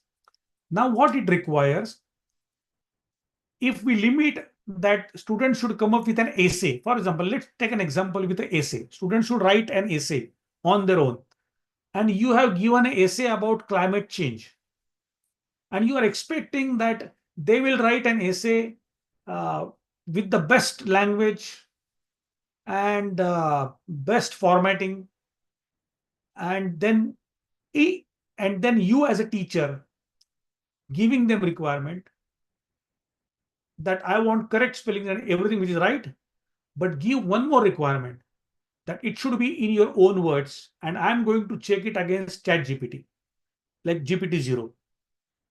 So so there are tools I know. So you give this part, let them come with their part, and you can say that if I see that 20% or more is created by chat gpt or AI, I'm not going to accept that assignment. So this is the right approach. We have clear mechanism, so we have to create a strategies for this. Once you go through this program, we are going to create a strategy for the same. So we are going to answer these questions one by one. And then the second part of the question is that students, do you think that the example of assignment that require human efforts by students can easily generated with AI? The answer is no, yes, obviously no. You need to create, so your requirement should be clear. And now, if any of you who is a teacher, and if you have not formulated these requirements, then that means you are in a dark room. You don't know where you are heading for.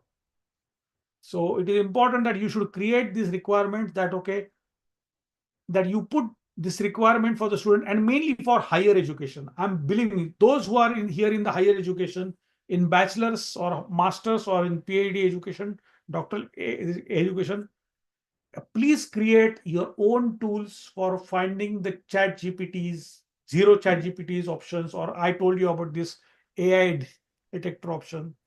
It is very easy to find out from where the information is copied and how it is been developed.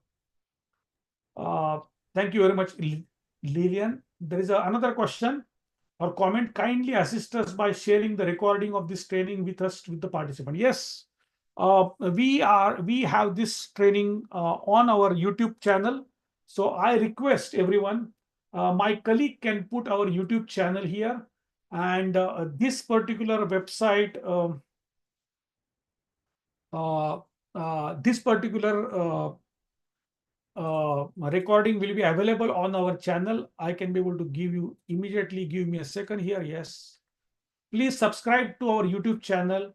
You'll find a lot of informative videos, content on this YouTube channel, as well as you will find a plethora of information about our conferences, about Finnish education, artificial intelligence in the school, technology, education technology, and you will find a lot of free material available for you to part on that part. Please subscribe to that. And as well as, please, let's take this opportunity to go and visit our, one second. If you want updates about our CC's work, as well as everything, so please go and one second, hold on. I think yes, here it goes, and yes.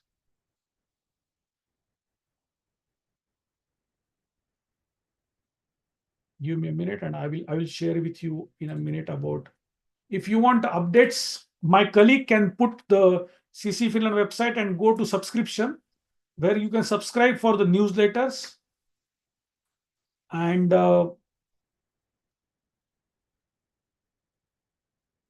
yes, and also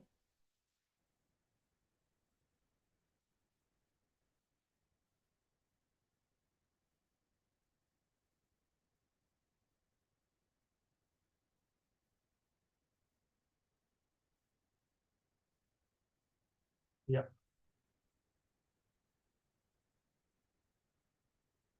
If you want to ask any question, please feel free to go to Google search and search for CC Finland here. And please open the, yes, now I found it here. Yeah. Yes, I found it. Yes, please visit our website here. And on the top right corner, you can go to this Google option here. And you can put your review here easily. Let's take an opportunity right now to put a review about this conference, as well as if you would like to get more updates. Once you put a review here, you will get the latest updated messages, as well as updates from CC. You will get good research papers as well, and also newsletters. So I request everybody to go to ccfinland.org here. On the right hand corner, you will find Google reviews here. Click here and post your review. Your reviews and comments are most important for here for us. Try to write also in this part, and it will be good idea that you can comment on this here. Okay. I think what we will do now, still there are at least 10 questions are there which we need to answer. And also we have a panel discussion with us. We will take a short break of 5 minutes. I just need to drink water for myself because I have been talking for last 2 hours almost. So let's take a short break. Don't go away. Only for 3 minutes. I will take a water and we'll start with a good panel discussion and we'll get the answer. So Mount Olive College is asking the question. Then Okechewu Maduka is asking the question. Yes, we will go with all these questions just in the next 5 minutes. Short break and we'll come back. Please don't go away. Thank you.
Okay, welcome back.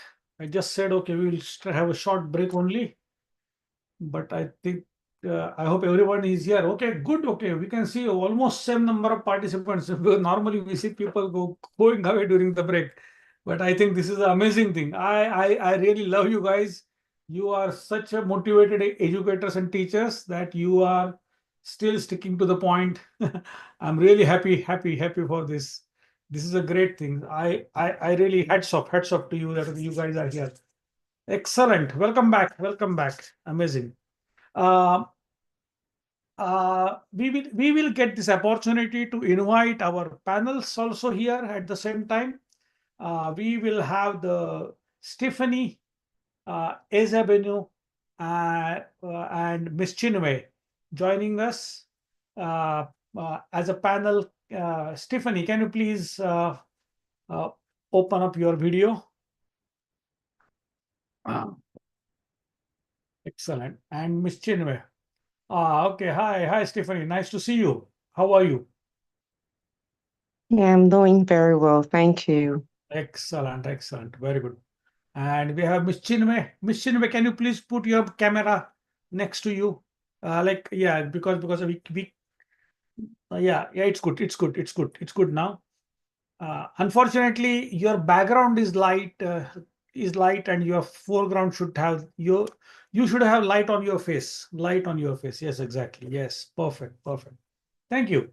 So, welcome back again. We are getting a lot of people again back. So, thank you very much. I'm super excited, and I really appreciate the active participation by each one of you, and we really mean it. We will also answer the other questions, but let me start and open up the first discussion with our panelist. A short discussion about Stephanie. She is the school principal of the Divine Race British School. She is also data processing tutor. Her background is in computer science, and her bachelor's is in computer science, and her master's is in network and computer system security, and her doctoral studies is in computer science as well. And we are really happy to have you, Stephanie. It will be great to understand about your views. And every one of us already know Miss Chinwe. She is the managing director of the IDK Consulting Group, and she is taking care of our communication, and as well as she is the host of this conference.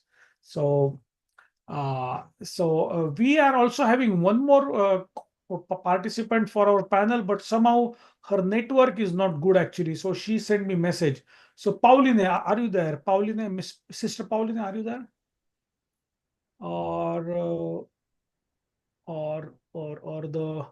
Or Sister Chidebelu Nevigwe. Yes, Sorry. I'm here. Sister, are you there? Yes. Yes. Excellent. Can you start your video because okay, this ID is different than what you had been here earlier. Excellent. Can you start your video? Excellent. Okay. Hello, sister. Hello, sister. Hello. Hello, Sister Chidebelu. Excellent. So maybe you can now have only one microphone on. Yes, perfect. Yes, perfect. Thank you very much. So, my question to panel is starting with Stephanie. Stephanie, how do you view the current challenges in the Nigerian school systems, mainly in the current education technology framework? I'm not talking about AI part, but I'm talking only on the education technology part. How is the adaptability by the teachers, by the students, and by the parents? Okay. Thank you so much. First of all, I wish to appreciate you, Mrs. Chinwe, and every other person. Staying this long means we all mean well for education, both in Finland and in Nigeria. So thank you so much for the work you're doing and for the teaching so far. Coming to what you've asked, I think I am in a school. I'm working in a school. I've always been working in a school for over 7 years now. So currently talking about educational technology, I think in Nigeria we are beginning to adopt it, right? But I still feel the speed and the level of adoption is quite low for so many reasons. Talking about students, just like you've already identified, the students seem to be moving faster than the educators in adopting technology. And then if you're talking about the teachers, I think the major challenge we're having there is poor teacher quality. Okay. I think that's the major thing that is affecting the way the teachers have really grabbed technology in teaching as a whole. I'm talking about teachers' quality. I mean, starting from the way we take in teachers in our School of Education and all that, you see the level of jump cutoff and everything being so low, lower than every other profession, making us to accept a lot of people that ideally shouldn't be teaching others. And you see them being they are not open-minded in learning new things. And when the teacher is not good enough, then they don't have enough to pass down to the students, So basically, or in summary, I think Nigeria is moving well.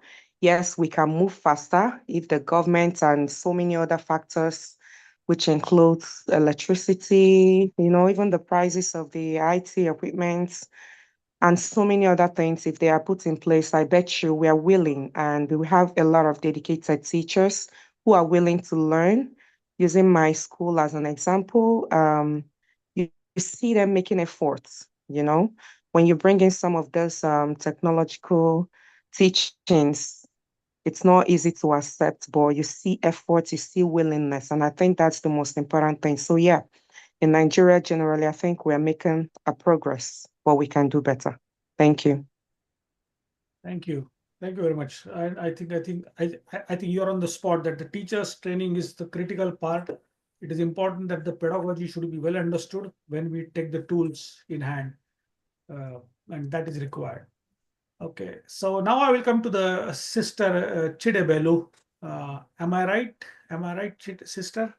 So greetings from here, and I would like to ask you a simple question to start with. What is your vision and what is your goal for your school to develop in the future? Thank you very much. We are all hoping that the future holds so much for children, for education. All I'm looking at is that we will not see ourselves be lagging behind. We should be able to cope with whatever the world offers. And if we are capable of meeting with the requirements as required in the world, I'm sure going to school for them wouldn't have been a loss.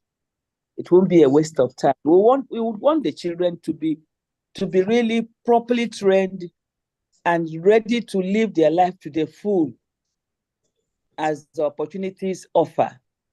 My hope is that they are not hindered, they are not drawn back because the facilities are not there and they don't even know what other people know. So our hope is that we bring our children to know what the world knows. The 21st century is full of hope for the next generation. And whoever is not key in may be lost or even left behind practically. And if they are left behind, I don't see their future. I think that's my hope. And I also really want to thank you. I have heard so much about Finnish education, and I am hoping that whatever interactions we have with you will help us to get our school to the highest goal we can ever pull it. Thank you very much. Thank you. Thank you very much. And congratulations that, okay, your school is the first one to have the AI-enabled school program. It's really amazing to have you on board, and it's really amazing that that what your vision and as well as how you foresee the active steps that you are taking as a school management towards making the secure your future. So congratulations to you. I welcome everyone for the same. Please follow the footstep of sister on this area so that we can take it further.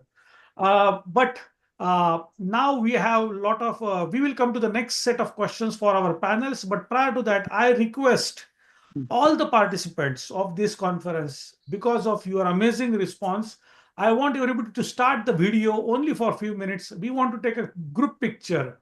Is it possible for everyone? If may I request everyone to start the video, and I want everyone to take a group picture. Excellent. Okay, great. I can see amazing, active, amazing faces here. Very good. Great. Oh, beautiful. Amazing. Thank you. So okay. All right, you guys are so beautiful. You should have put your video on as well. That's not a problem. Perfect. Very good. May I request all other participants to start the video, because we are going to take the screenshot photo in just next 30 seconds. So please put on the video and we are going to start the, yes, thank you everyone. Great. So I think I also suggest my team to start the videos so that we can put the picture for our team as well.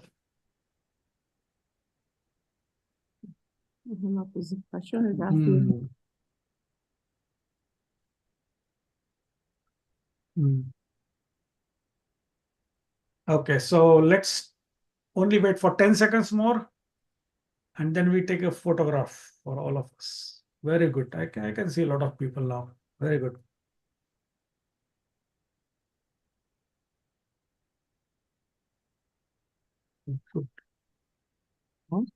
Excellent. So let's take a photograph. 10, 9, 8, 7, 6, 5, 4, 3, 2, 1. Yes, excellent. I will take the first photo here, and then I will take one more photo. Excellent. Thank you. Thank you very much, everyone. And I will take here. Excellent. Very good. Okay, so let's move forward. Thank you very much for your photo and sharing your video. I can see a lot of people are asking questions and as well as responding to the part. And I miss, this is the real true sign of a good educator, that important to share, comment, and understand and collaborate. Okay. I will take one question, and maybe this question is now to both the panelists and as well as Ms. Chinwe, to you as well. If you can take any one of you.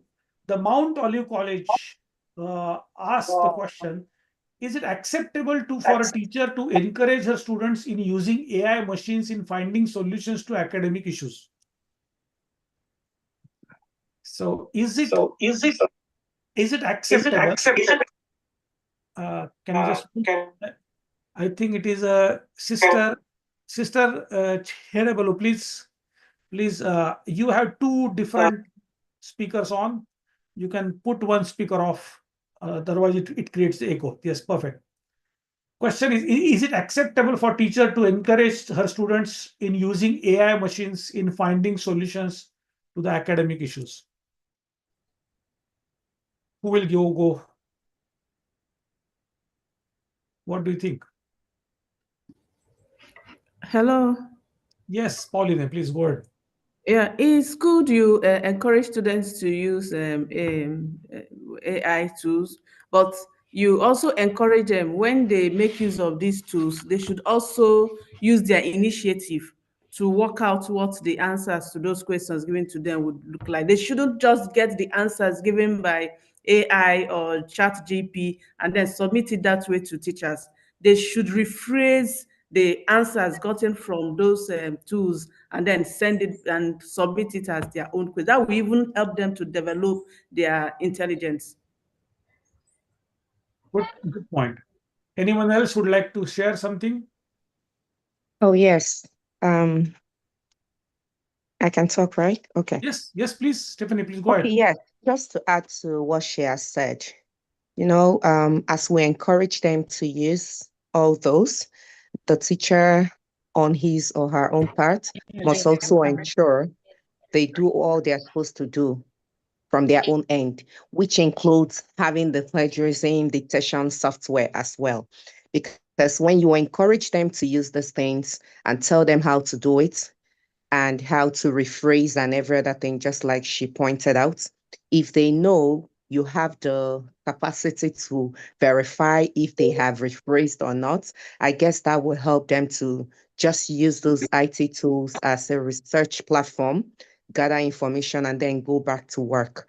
If a student knows, oh, you're going to check this and you're going to find out, I bet you that's when they will start rephrasing. So yes, the teacher also will have to do a lot on his or her own part while encouraging them to use the IT tool. In other words, just put moderation in it. So if Thank we you. find the prime factors of these numbers, 9 would end up being. Hello, I think there is some background noise. Perfect. Thank you. I think Stephanie, you are on the spot here actually.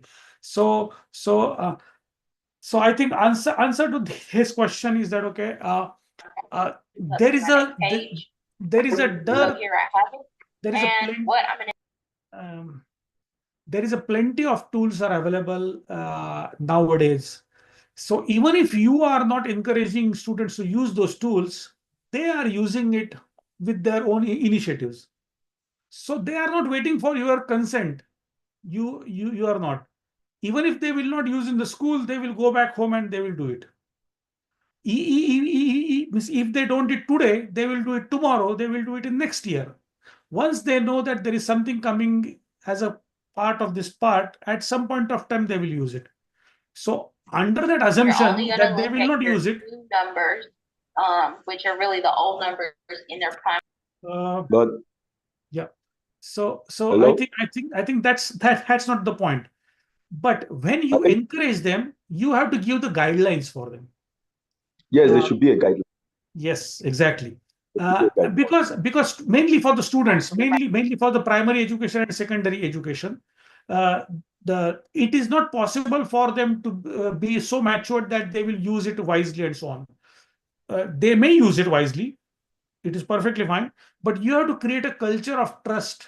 You have to create a culture of confidence and also, as Stephanie also mentioned that, okay, you have to create an assessment mechanism to tell them that, yes, I'm going to check it against ChatGPT 0. So right now, the most number of twos that we know of. Especially Nikesh, I think you are unmuting yourself and it is creating a disturbance. Otherwise, I may need to. My colleague can just control the audio backgrounds for everything. So okay, so that's the point. I think Moses would like to say something. Moses Amuno, you were saying something?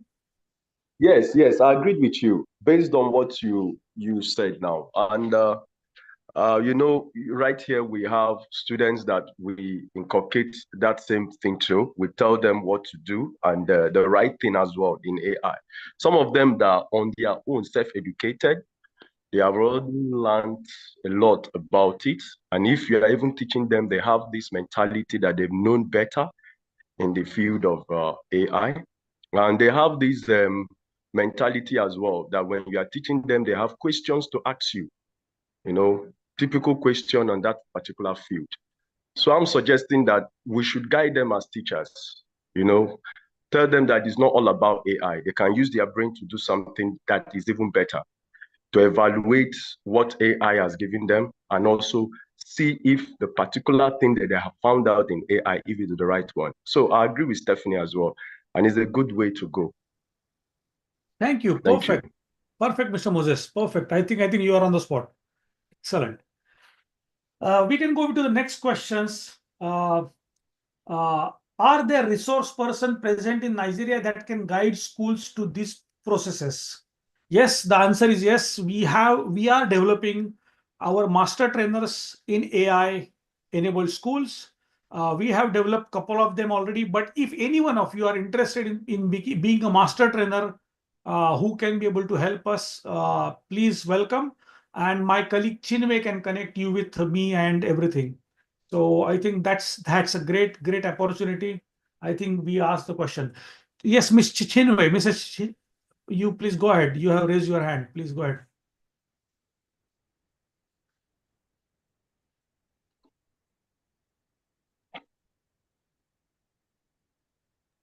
Hello. Chinwe, you are on mute. Chinwe, you are on mute. Can you please unmute yourself? Yes. I said I've also experienced this where you have given out assignments and I was trying to meet up deadline. And I asked 1 or 2, 3 people to help me, handle aspects of the job.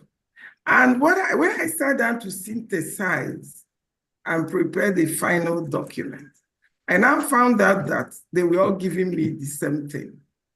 And I kind of felt, why am I getting the same answers from different people?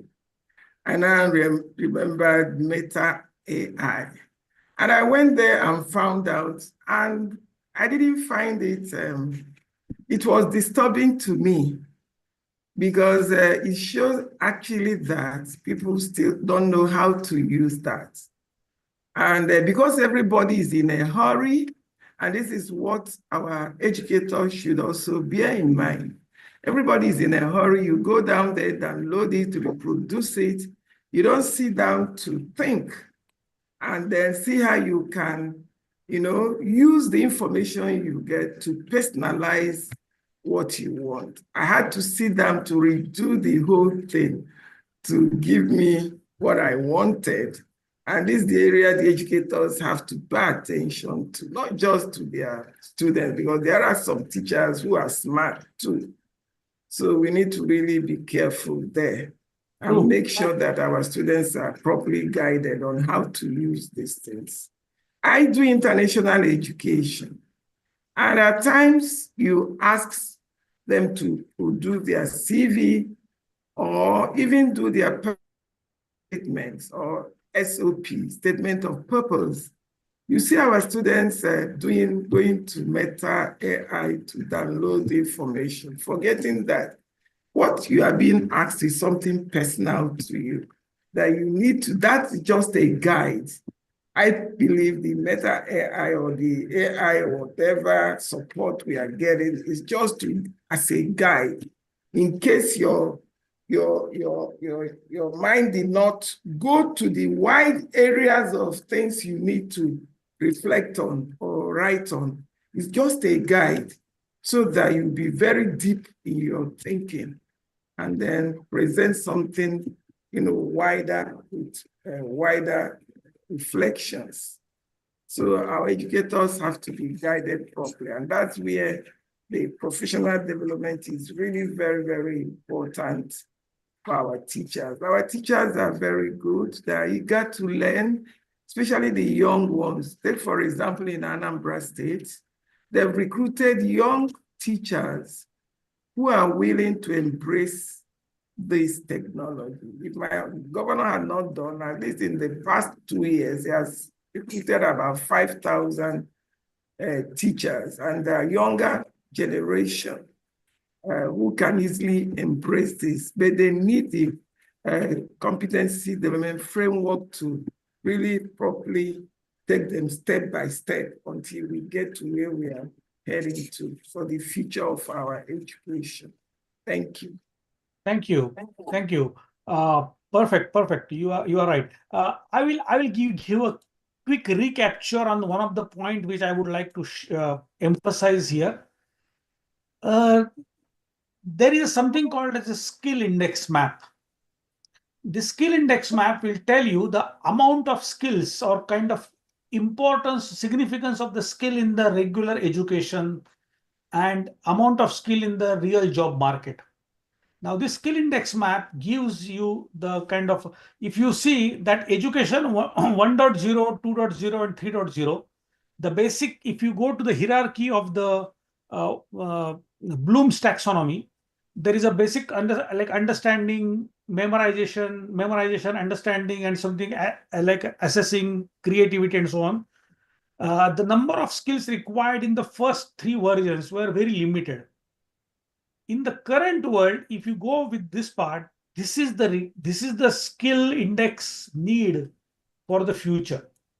That means the amount of skills required for the future will be far, far more, which human has not yet explored.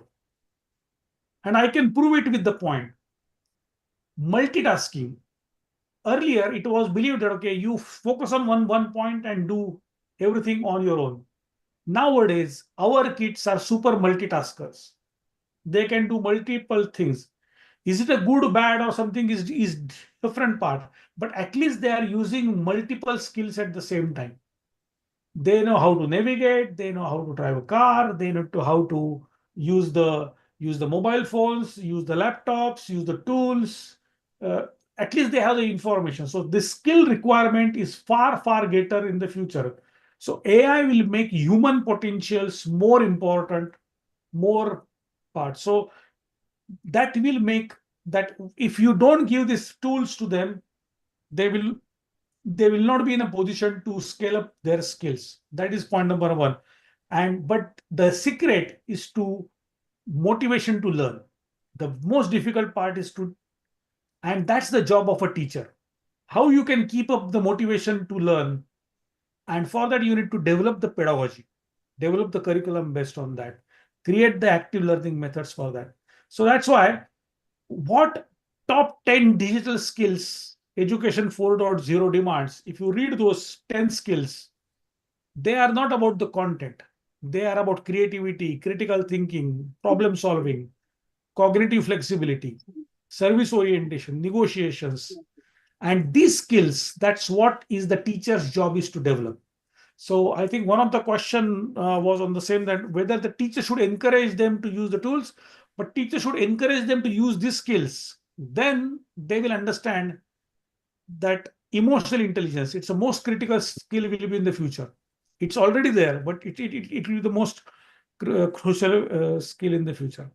So this is what definitely which is there. So based on that, Finland has developed its curriculum based on these competences. So we have 7 transversal competences on which we develop our curriculum, and that curriculum is based on, these are the 7 transversal competences on which we have developed the curriculum. If you read these competences, it has ICT competence, multiliteracy, cultural competence, looking after oneself. Most important, thinking and learning to learn. The most difficult competence is thinking and learning to learn, motivation to learn. So this is where we should come from, not just memorization and repeat learning or rote learning. So that's where the more bigger picture comes from. Kenneth would like to say something because he was raising the hand. Mr. Kenneth, can you just say something? Would you like to say something? Can you please unmute yourself? Yes. Good afternoon. Good afternoon. Okay, thank you. Someone spoke earlier. I want to simply hold on to that and further air my views. I sent it on a group chat that for us to move on headlong with this AI, meta AI, I believe we must be very careful to lay a proper foundation for that. Otherwise, both teachers, students in secondary school, in tertiary institutions, will all fall victims of plagiarism. And we do have very intelligent apps that can effectively check plagiarism. So the foundation I'm talking about is that we must spell out the rules, how to go about using this meta AI. in all our schools for schools that would adopt this. The former speaker mentioned an assignment given and everybody wrote the same thing. That's just a tip of it. So that's just what I want to point out here. Thank you very much. Thank you. You are right. You are right. Perfect. So I think when I say strategy is the conformance, ethical consideration, rules formation, following up those rules with the community, stakeholder analysis, all this should come. So AI-enabled school program is concentrate mainly on these areas. Thank you very much. I really appreciate your comments.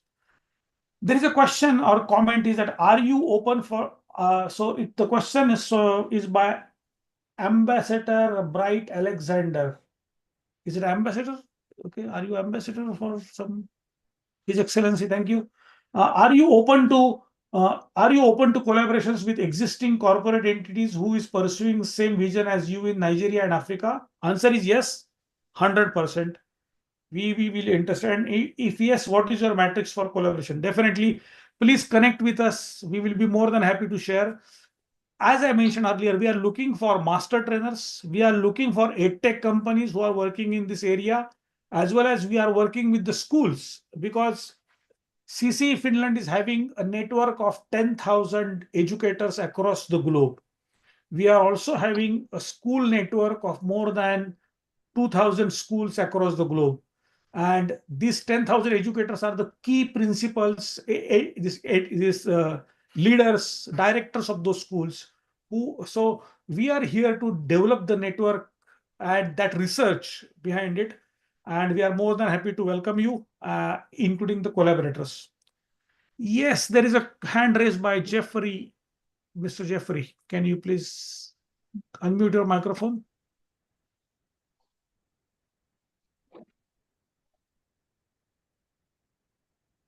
Mr. Jeffrey.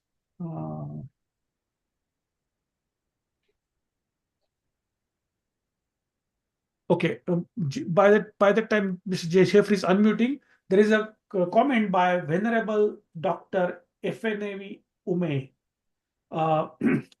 Nigerian universities are challenged by production of unemployable graduates. How can you focus on the skills and entrepreneurship assist on higher education in Nigeria? Thank you very much. I think we just talked about it on the skills area, and you asked the same questions on the same lines. So the core part is in developing the curriculum which is suitable for skill development. That's the first requirement. And then creating the teachers who know how the skills to be imparted instead of giving the content. So instead of teaching the content, if you translate it to the skills, then it's easy to impart the skill for the long term. Yes, Jeffrey, please go ahead with your question or comment. Okay, thank you for allowing me to address this issue. I have attended many conferences here in Nigeria on artificial intelligence, and as other speakers have pointed out, I've just discovered that artificial intelligence has not allowed young learners to express their own personal issues on education-based environments. I personally prefer Google because Google gives you a whole lot of options. But artificial intelligence sort of introduces students into a kind of a first avenue to hinge on, and then do not have their own intelligence, mental intelligence to offer to issues. And this has been a great problem bedefiling academic institutions in Nigeria, both theological institutions where I teach partly and other secondary schools where I have visited. So it has been a problem. If our children in schools, especially in Nigeria, could now make out time to read books, contribute to knowledge through personal intelligence, and wholly attaching themselves to artificial intelligence that makes makes education pinned to a sort of academic war. I would think that our academics in Nigeria will see the light of the day in the nearest future. Thank you very much. Super. Thanks for this hope. Very good. Perfect. I really appreciate. There is also a hand raised by Chimezi Idike. Oh, it's IDK. Are you from IDK? Chimezi, you can unmute yourself and ask the question or comment. Yes, I'm from. Yeah, this is Chimeze from IBK, and my question goes as this. You're on the mute. Okay.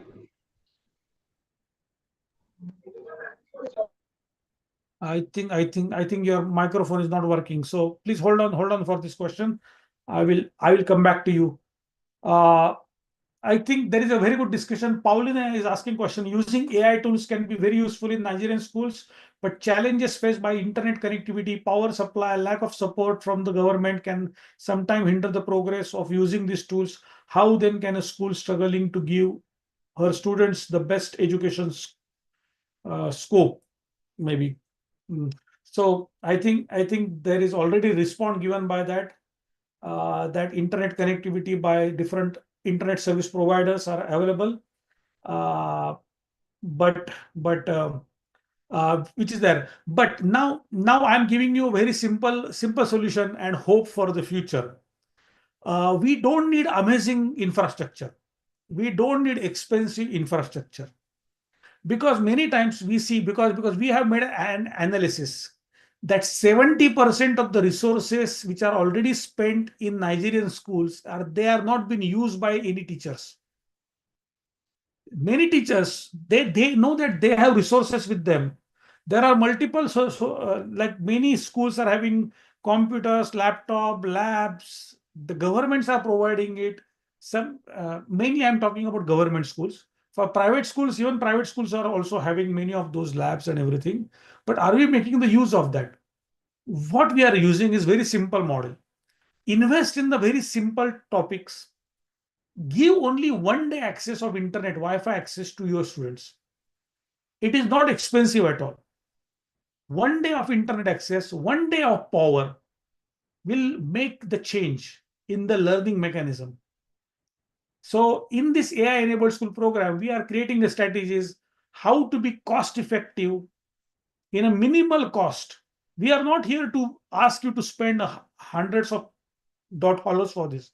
It's very simple that you invest in a wise way. Try to understand, make use of AI to analyze the data with you. So we expect that now we have 10 schools are getting on board for this AI-enabled school program from Nigeria. All 10 schools, we have a committee, a council will be created for them. And those councils will deliver, and those council members within those schools will deliver the program for next 6 months for their school on how to make the best use of their infrastructure. So it's a very practical, that's what is required. So it's not expensive thing that you should create. I think there is also I think there is we'd like to really love to have you with us in Southeast Education Transformation Conference. Very good. I will be more than happy. So please share me the information about this SEDUCON Southeast Asian Conference Nigeria. Okay. Okay. Thank you for giving these links, and we'll try to open it. Thank you very much. I really appreciate it. And then that is wonderful. Stephanie nailed it. Very good. Very good. It is very important when the students are giving tasks to the work, they should be properly directed. Yes, yes. So thank you, Yoel, for giving your comment. Okay, now there is one comment by Arthur. I advise my students to use AI to gain foundational knowledge about new topics or concept, leverage on that for more research. I do not like them to pouring the whole AI content without researching. Most of my assignments comes with this warning. Perfect. Excellent. God-fed decay. I always tell my students that AI should be used as a guide to questions. It should be important that they should paraphrase and also put their own ideas because of it sharpens their intellectual abilities. Okay, I think there are other questions. Kenneth is also giving, you have already given the comment. Julia Bally, the process of using AI is like any other tool, education tools. Train the teachers, then create the lessons to teach the students effective use of AI. Lesson taught to students should include how to use AI and what is acceptable and what is not acceptable. Perfect. You are on the spot. So practically with AI, we are not doing something new, to be honest. Join them now. Evidently, jam. I be school. They will drop up back. We have to go back now. Hello, hello. Just a second. I will come to you. Please hold on. So it is important that, okay, with AI we are not using something starting from the scratch from the wheel, scratch from zero. We are doing something which is already we are doing in the past, but only with more data and more analytical approach. And that's why this strategic approach is required, and the speed at which you should do it, that is more important. Thank you. So Dr. Ifeyani Ume, please go ahead. Okay, thank you. It's an interactive one. My concern is the need for demonstration. I am thinking of having a collaboration where we can have one of our prime schools, so that we can have a center very close, so that other schools around can actually adopt some of these policies, especially where you are emphasizing that it is possible to run AI-enabled schools with a minimal budget and a minimal requirement in terms of ICT and the materials there. So how can we partner and having one of our mission schools here that can be a guide to other schools? They can come around, be a guide, so that from it others can pick up. Thank you, Dr. Ume. I really appreciate the question and as well as your comment. Answer to that part is that please join our AI-enabled school program. It's first of all, my colleague is also there in Nigeria. She can help you to connect with the program, and as well as there is a online information is available. We just talked about it. I will share this entire recording with you, with all of you, so that you can follow on our YouTube channel, and we will set up a one-on-one meeting with each one of you if you need more information how to set up this further. We will share you a link where you can book a time slot, and my team can help you to guide step-by-step process how to go ahead with this. That's point number one. Second is about the tools and as well as with the framework what we are creating. I think one of the participants, I don't remember who, but she said very amazingly, is that nowadays tools are not difficult to learn. I think that was the point which was mentioned in the chat. Maybe 20 years back, to know one tool, it takes very difficult. Like you need to know something, like you need to know how to operate a mobile or how to operate a computer, laptop, click here, click there, install it, settings, all these things. Nowadays, tools are very user-friendly. How you use ChatGPT, you don't need any training for that. You just ask the question and it will get there. But what is more important, it's not about the difficulty of usage of the tool. It is important that, okay, you should know what this tool is being used for, what is the significance of that, and how to use it pedagogically right. How to make use of that for my learning. That is difficult. And that's what exactly we are concentrating in this part. So, and your teachers will be also getting trained on this area. Thank you very much for this question. Stephanie, I have one question for you, which comes as a next. Maybe I think it is exactly you can be able to answer this. What are other things students can do with AI? data is very expensive in Nigeria. Can school really afford it? That's a question for Stephanie, for you. Thank you so much. Wow, the responses are really, really encouraging. I've been jotting. Okay, students can do a lot of things with AI, a lot of things. But the amount or the number of things students can do with AI also has a lot to do with what the teacher has been able to offer them, or what the teacher has been able to expose them to concerning AI. Yes, as much as they learn, the ones they learn on their own, teachers also teach them some. And one of them, just like we've been highlighting, is the assignments we give. For example, in my school, we have a digital library. We have a library that has 24-hour service internet. So assignments we give, most often we deliberately give assignments that you can't just do without carrying out a form of research, right? So yes, you can do that. By doing that, you expose them to, and one thing that must also come with that is we tell them we don't want two persons giving the same answer. Giving the same answer means if it's something that has a total mark of 10, we'll share the mark between the two of you. So we give you half, because really you've done the same thing. So we tell them to do these assignments and you see them doing it, right? So, and then that's one thing they can do with IT. My dear, another thing is, just like someone highlighted, is telling the students to read ahead of you. We give scheme of works so they can read ahead of the teacher, so they can use AI. Yes. We now do a lot of coding, right? There are so many skills students can learn on their own. You must not always get physical trainers in school.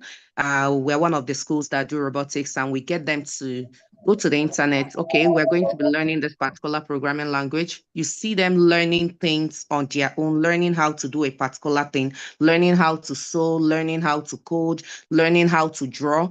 There are so many other things they can do with AI, right? But like we already pointed out, there must be moderation.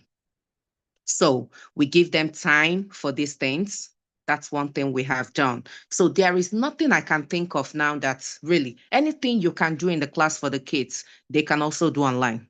So everything now is about AI. We can't run away from it, and AI is here to stay. So the best thing for all of us is to just find ways to apply moderation to how students are exposed to it. Yes. So thank you. Thank you. It's perfect. One important thing is that how AI can be used in the classroom settings, and what is the role of AI as well as tools, how to redefine your curriculum and pedagogy, teaching methods, what kind of tools can be used, and what rules can be made for that. We are developing a case studies for the same, and we are putting it as a coursework starting from January. So from 2025, we are having an amazing coursework starting from 25th of January onwards. You will find that information on our website by end of this month. And we are having very good examples of case studies. And we are giving some examples also from Nigeria. For that, actually, we need the data and we need a research to be conducted on the ground. So we really request all the schools to come forward and we can really work together to solve this very amazing puzzle in front of us and to work together for that. Excellent. Thank you. We have a question or hand raised from Ms. Chinwe Cynthia. Can you please unmute and comment?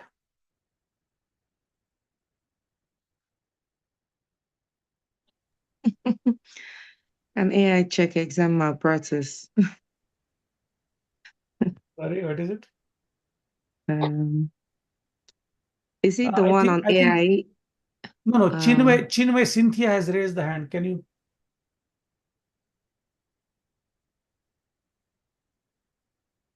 Okay. That's still up. No, but I think we answered this question. Can AI check exam practices? We talked about how do we incorporate AI in classroom learning? Yes. So okay, I will give you one hint. And everyone who is a teacher right now, even for the higher education, tertiary education, mainly for tertiary education, you practice this part. You change the mode of assignment. You give the content, you give the articles, you give the content to them and ask them to create questions.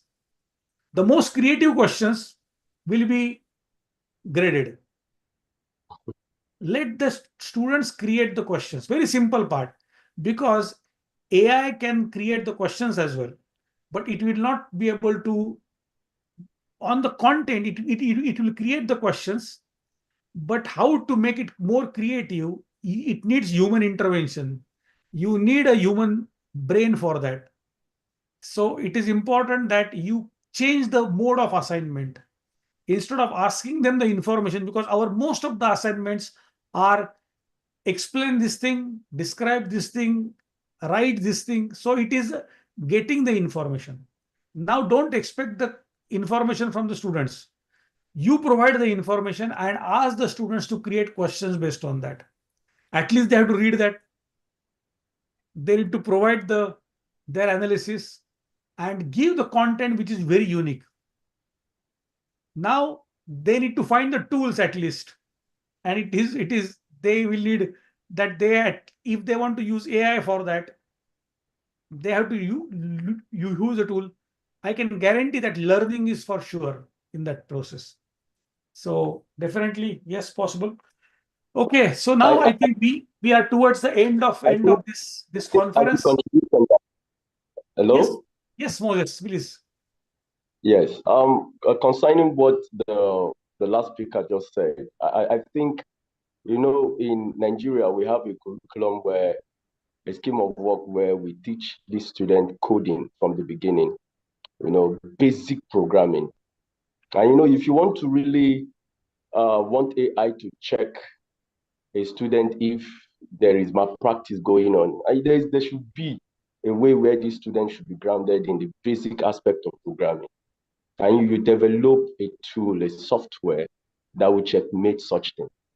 AI will give you the foundation, but you have to develop it with your thinking, with your imagination. Like you come up with a framework that can design something like that for malpractice checking. So I agree with what you said, but it is true that the foundation, bring it down to the aspect of teaching the student, because in AI you have the coding mechanism where you teach the student how to code from the foundation, from the grassroots, and we'll have it here in the scheme. So my question is, because I really need to ask you question on what are the guidelines, because you told us that the basic tools that will be used should be setting up a system, give maybe a router or a switch that can connect the systems working together. Now, if you put that in place, what are the guidelines? Because AI has a whole lot. So what are we teaching these students? Because you said that AI will make them skillful, like make them come up with something, that they will be doing something on their own. It is not just ChatGPT. So what are the necessary tools that these students need, so that when they come out tomorrow, we say, yes, we have taught them something skillful in AI, something they can do with their hands. So what are those things? Thank you, sir. Super. Exactly. That's what actually is the main point, is that how you explore those tools and how to find those tools. That is more important than just getting the content. Perfect. Very good. Well said. This will take a last question and comment, and then that will be concluding the session. Okafar Jervis is asking the question. Please, can be there in online class for teachers at hard to reach areas, remote areas, who are passionate to learn about AI? Answer is yes. If anyone who is having only a mobile phone with the internet, they will have access to our training programs. We will provide them. We will come up with the actually, so our main objective, as I said, okay, we are passionate about this entire process. So don't worry about the cost and everything. We can be able to come with a very amazing solutions for that part. But most important part is that your school should be ready to work on that area. So please encourage your school to enroll for these programs. And if you are an individual teacher who would like to learn about AI, please join our course in the month of January. We are starting this course, which is a live course where the experts in the education as well as experts in the EdTech industries, they are coming together to really explain you how the tools can be used in the classroom with examples and some case studies. So please join that part. We will share you more information on this part. So with this information, I think it was a really amazing part. I was not expecting such an amazing audience to participate. I would like to thank all of you for active participation. It's exactly 2 o'clock here, which is 1 o'clock in Nigeria. So I would like to say thank you to everyone for your active participation. Please continue your discussion.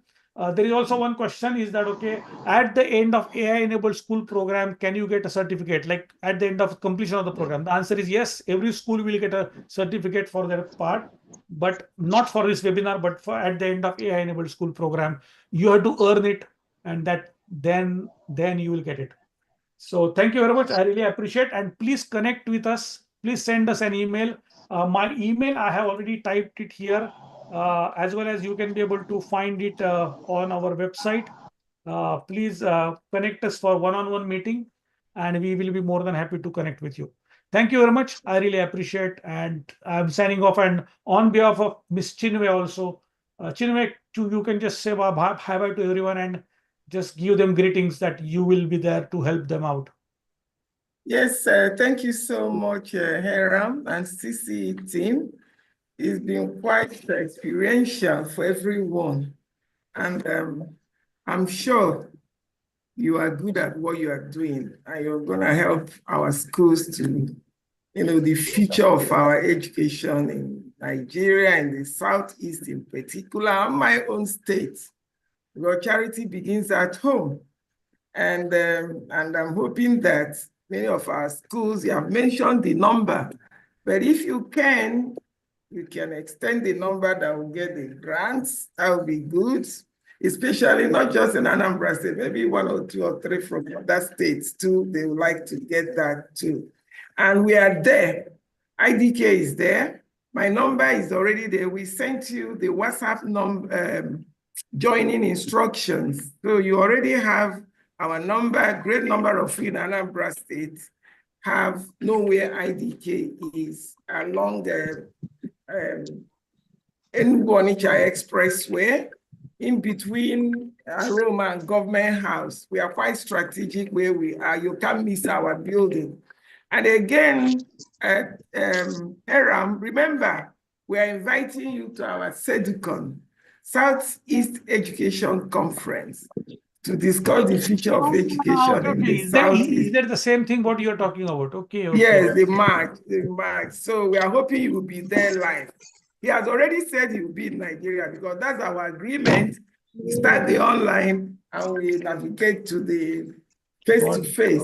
So he will be here in March, and we are hoping that all schools will be there present. And our policymakers, I want to thank everyone, especially our policymakers that are here, the VCs, the provost. I was told the provost is the digital provost, and she joined all of you, all the VCs. All is it so? I think it's good to say greetings to them. Who is he or she? Who? So, yeah. You said that the provost or the VC of the university had joined? Yes, the provost, even the VC, because I called some of them, they said I was already interrupting their participation, so they are here. So we want to extend our gratitude to you for honoring this invitation. Our passion is for our state to be part of the global community in technology. And we all know that our students are there, they are quite creative.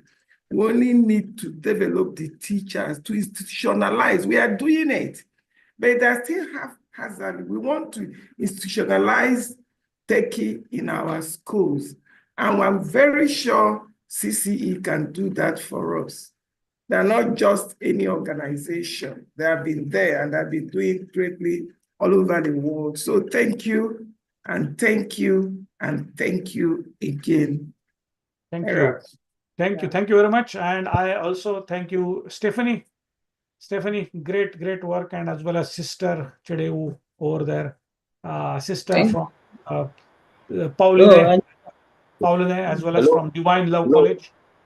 Looking forward to, and all the participants, including those who have given the comments. Moses, thank you very much, and Mr. Jeffrey, Dr. Jeffrey, and as well as everyone. So excellent, everyone. Thank you very much. Thank you. Thank you. Bye. Thank you. Bye.